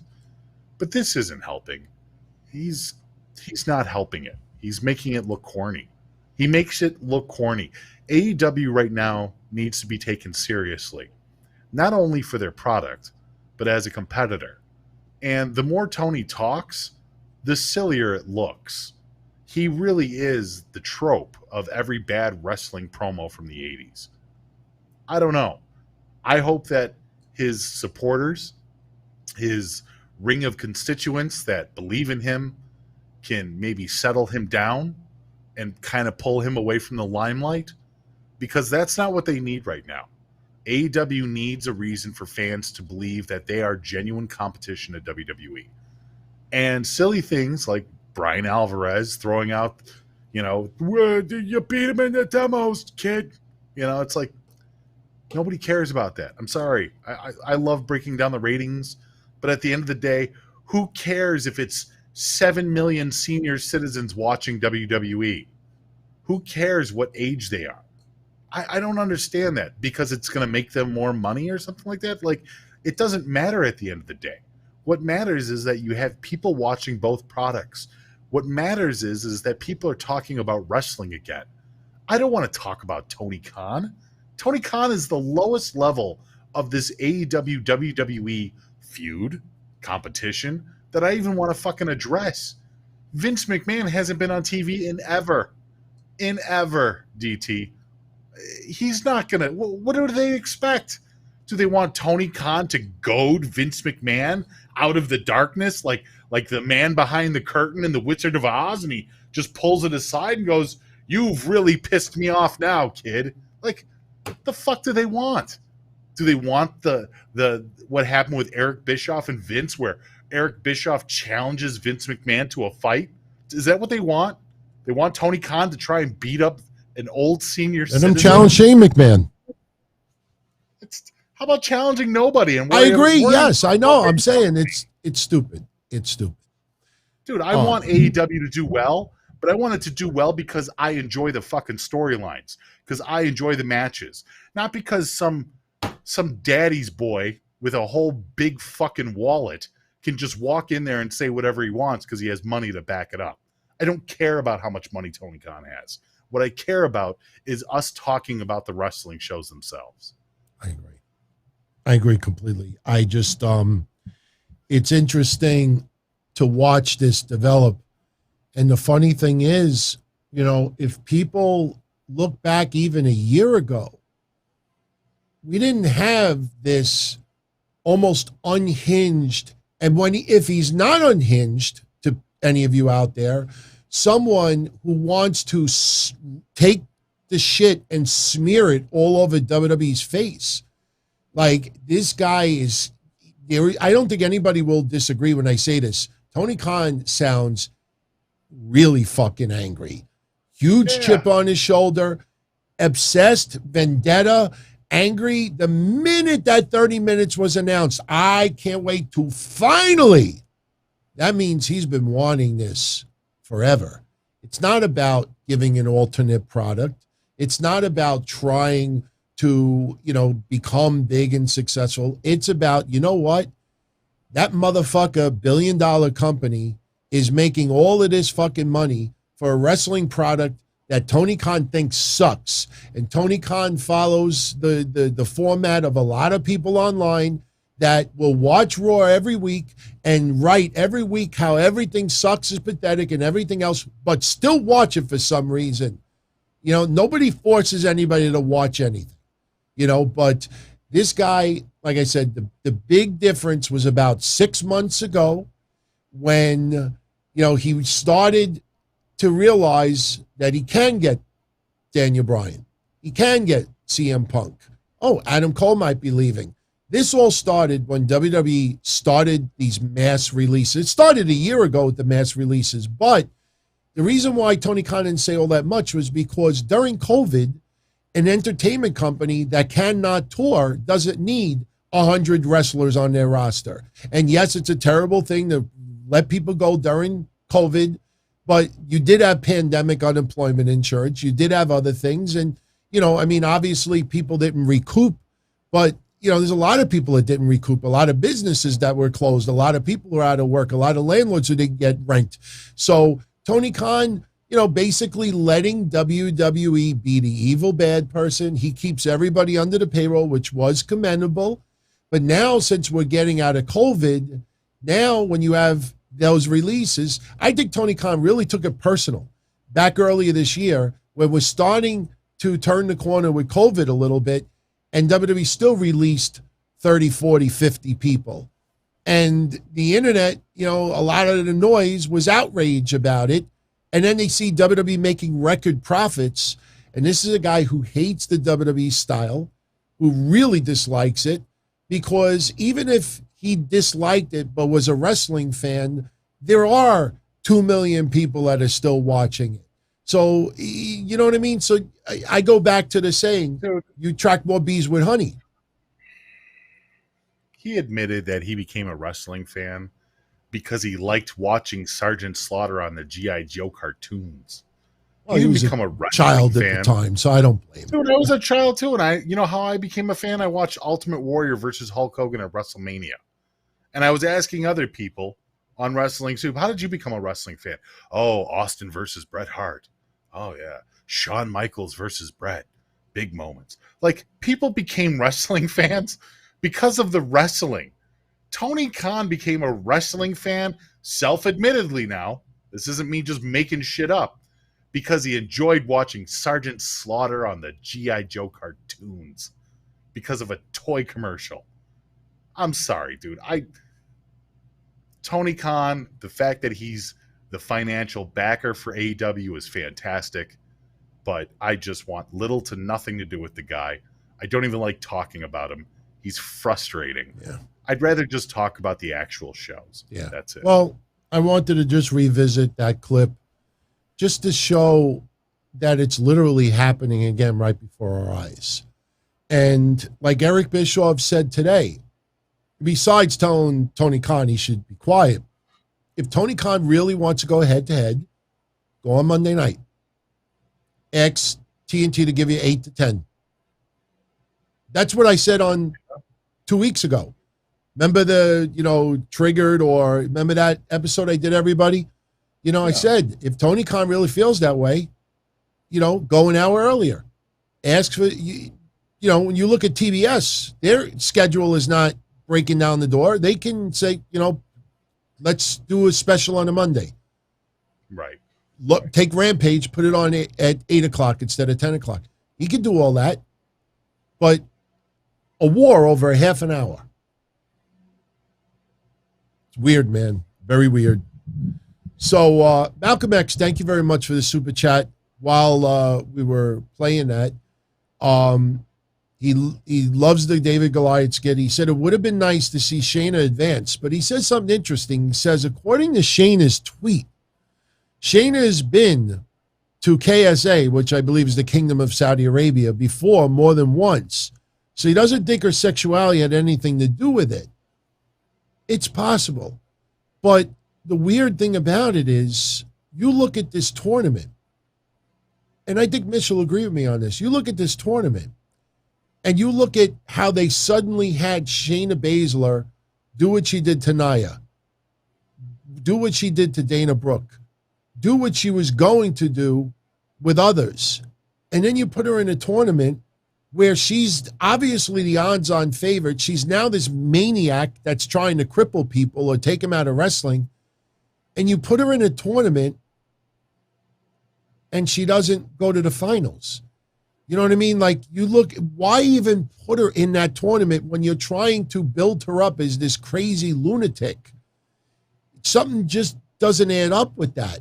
And we got the same vibes about Shayna as we did with Sami Zayn. So you could be right. It may not have to do with sexuality. It may have to do with beauty. As Mish said earlier, you look at Zelina Vega, and she looks exotic. She looks almost perfect, like it's a work of art. She's the stereotype of somebody who is, you know, smoking hot, gorgeous. She cosplays. She could dress up as a queen, as a goddess. And it's going to be interesting to see what happens on Thursday. I think Thursday we'll have our answer. If Doudrop wins that crown, I will be the first person to say to Mish, I got to hand it to you. You know, because right now, to be honest with you, I can't see Saudi Arabia giving this to anybody but Zelina Vega. And the reason why I say this is because all the matches were like 1 to 2 minutes each. So obviously WWE was not doing this based on ability and talent. I don't see Doudrop being this massive babyface over character in Saudi Arabia. I think this was all designed as a prop, a work of art. You know, the Crown Prince, you could choose from this. Who would you like to see queen? You can't have Shaw. Well, I mean, between the two, I mean, obviously you're talking about Doudrop or Zelina, but I guess I would go with Zelina. Like I said, it makes the most sense for where they're at. And in this scenario, I mean, it also, if Doudrop wins, it's good for Shayna because Doudrop beat Shayna with an accidental victory, let's say. You know, it wasn't an intentional pin. You saw Shayna jump up afterwards and kind of get in the ref's face. You know, it was an accidental pin. So with Doudrop getting the actual crown of being queen, I can see Shayna wanting to knock that off Doudrop, which kind of embraces their feud down the road. Zelina winning it, though, Zelina needs it more. I think you can have a fantastic feud with Doudrop and Shayna, whether Doudrop has the crown or not. Zelina Vega, though, has been just floating around. She's not been very needed. She hasn't really been pivotal to any of the storylines that have been going on. So it might be helpful, like when they gave it to Baron Corbin for a minute there, and that was kind of funny. Yeah, especially how it rated too. The only problem is Doudrop is going to be on Raw and Shayna's going to be on SmackDown, unless Shayna shows up on Raw as the bodyguard for Sonya Deville. Yeah, could happen. So right before we go, we want to shout out Just Saying 3000. Thank you very much for the super chat. Just saying. I like it. He's freaking out, man. Yeah, Nero Faye. He's an offspring of the Israelites, and that is legit true. And thank you, Dayhawk 666. Enjoying the David versus Goliath, and Brandon Jones earlier for his super chats about Tony Khan. I don't think a young Vince in his mid-30s would say or do what Tony Khan is doing. You know, I don't think so. I mean, you know, Jim Cornette did a little provoking in 95, I think it was, around that time, 96. You know, we would show up and do those skits about Hogan and Savage and everything, but, you know, it was going back and forth.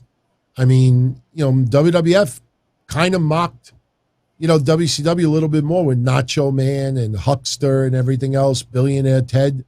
So it was going back and forth at that time. Here, we're just talking about a fucking half hour leading into a $50 million pay-per-view.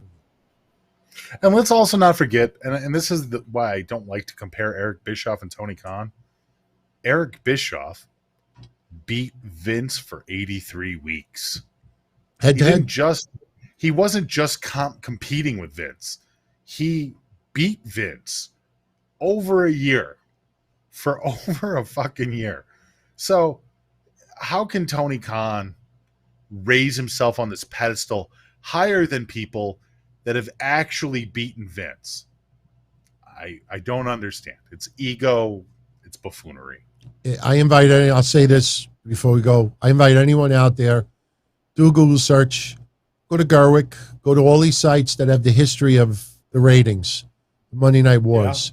Yeah. What you will notice is that at that time, for some reason, nobody got into the demos, even though they were available. You look at all of the ratings history, even TNA. Go to TNA versus WWE, and you'll see the only time demos started to become a thing is when TNA's ratings was so low, they went under 0.8 or so. Because we used to do, when it was aces and eights, we called it aces and 0.8s. When it went under like a 0.6 or a 0.5, then all of a sudden the ratings turned into viewership.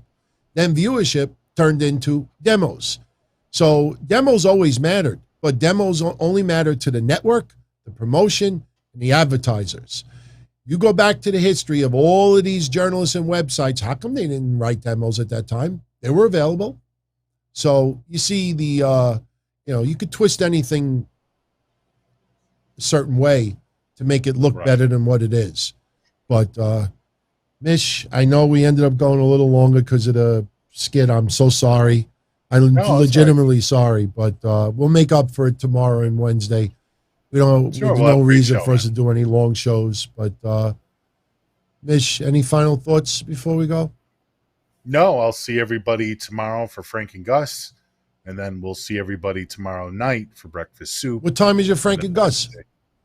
Frank and Gus will probably be around 1 or 2 in the afternoon. So yeah, we sent a ping on our Discord.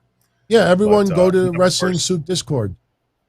Yeah, and then Thursday is Wrestling Soup. Well, Wednesday will be Crown Jewel predictions, and then Thursday will probably be, I don't know, a manner of super shows. It really depends on how this flies out, because it really does depend on Joey's schedule too, of if I'm doing a post show with him then or later on. So play it by ear. Much love to everybody. Thank you very much for supporting us on the Patreon. Yes, and Brian Clark, thank you again. Yes, he's shipping it here, and then I'll send it to you. And like I said, and Brian, if you're listening, if you're going to personalize it, give number 1 to Mish.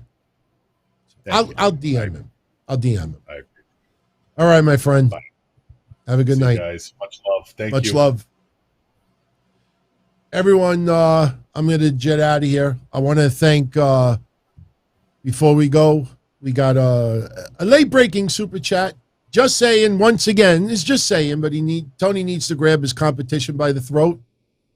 Yeah, put on a great product. And doesn't have to be unprofessional about it. He's coming off as a rich child with very thin skin, has his ego hurt in a lot of ways, and I think his ego has been extremely inflated by the, strange support that he is getting online. And, people want to live vicariously through AEW. People want to live vicariously through a company. Why do you think there's so much vulgar language? Why do you think there's a lot of middle fingers? Why do you think there's a lot of over-the-top violence? They're trying to be attitude. They're trying to be at that time. They're trying to recreate the Monday Night Wars. They're trying to recreate that edginess. They're trying to feel that they're hip and everything. And I'm a big AEW fan. But going about it this way, history does not show that that is a successful formula. Putting on great shit and taking advice from people that are not radically hardcore supporters. Taking criticism, not just when it's filmed for roads to the top. They gotta listen to both sides, because AEW is nowhere near perfect. No promotion out there is perfect. And it seems that unless you are radically in their favor, they don't show any love or appreciation or admiration to anybody who is more straight down the middle. And man, if Tony is working that support group, as we said earlier, you imagine how some of these people will feel when they realize that they were being used. Trust me, some people will sooner or later feel like they were used.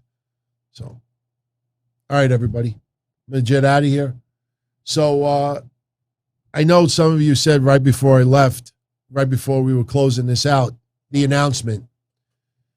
All right, I don't want to get into detail because nothing's been signed yet. You haven't even had some like big discussions yet.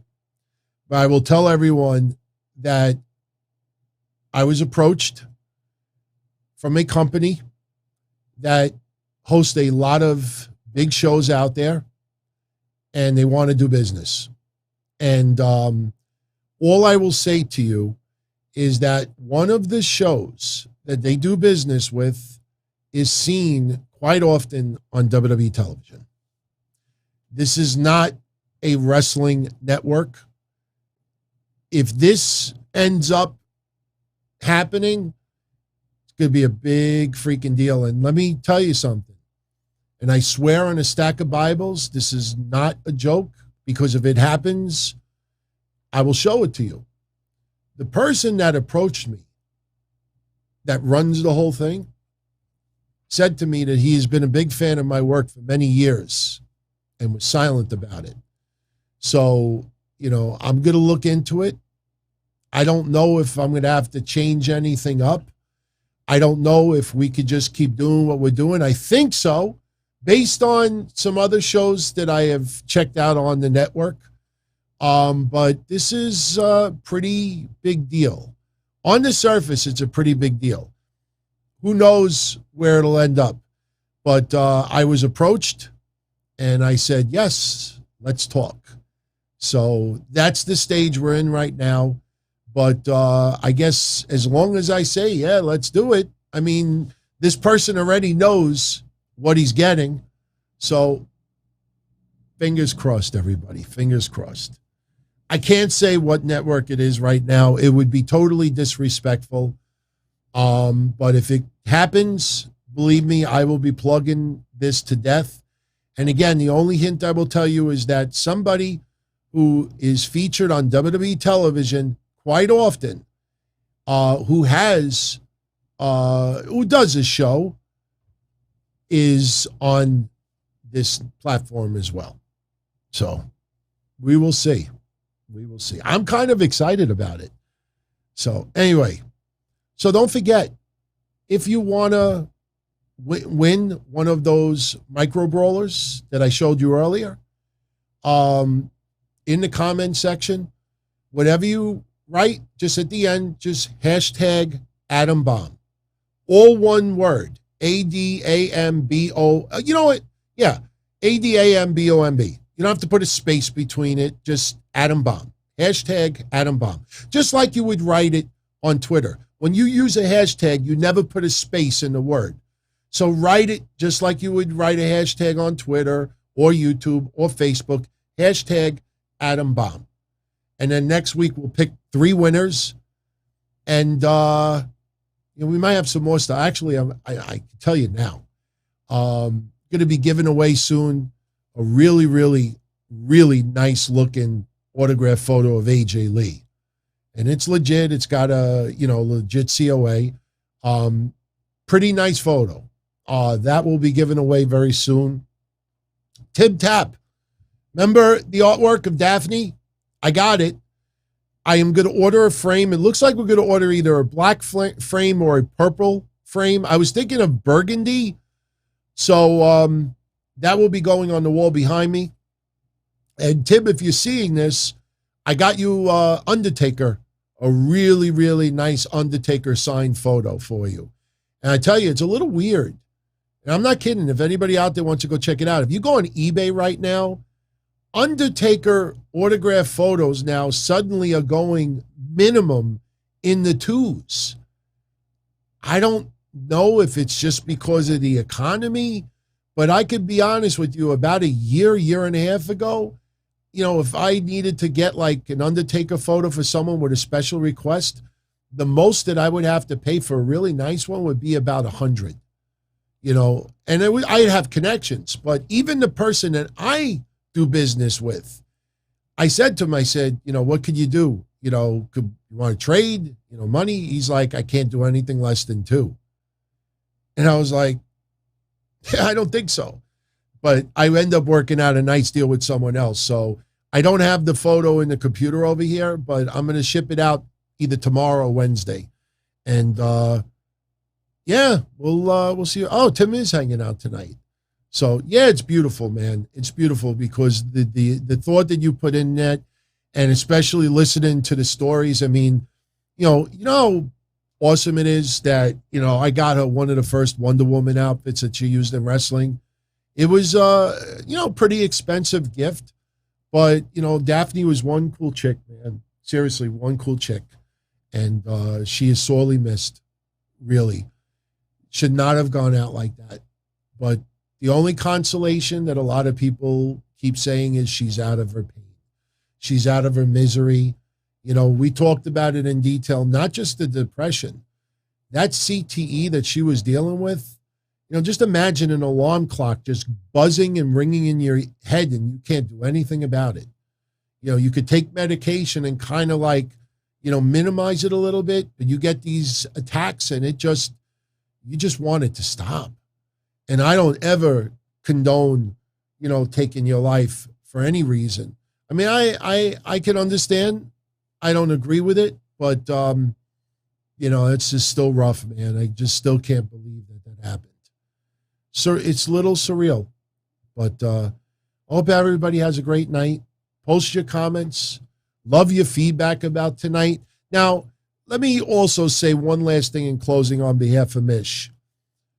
This Tony Khan stuff, we don't need to keep beating this to death. I did that solo episode 2 weeks ago, giving my thoughts. And now we have the added remarks about the ratings and the net going in a buzz because of a 40,000 viewership difference. I mean, that's just wacky in itself. Look, you're an AEW fan. Any success, be proud of it. But some of what's going on, and to see the owner acting the way he is, I don't know, man. I mean, this is just, he could do it because he's got the money and the support, but I don't know if that's a successful formula in the end.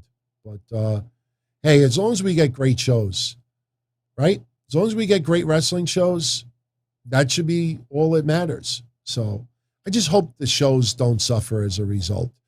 I don't mind taking little subtle jokes at your competitor once in a while, but I just hope this does not become like a regular thing that we see more often, just provoke.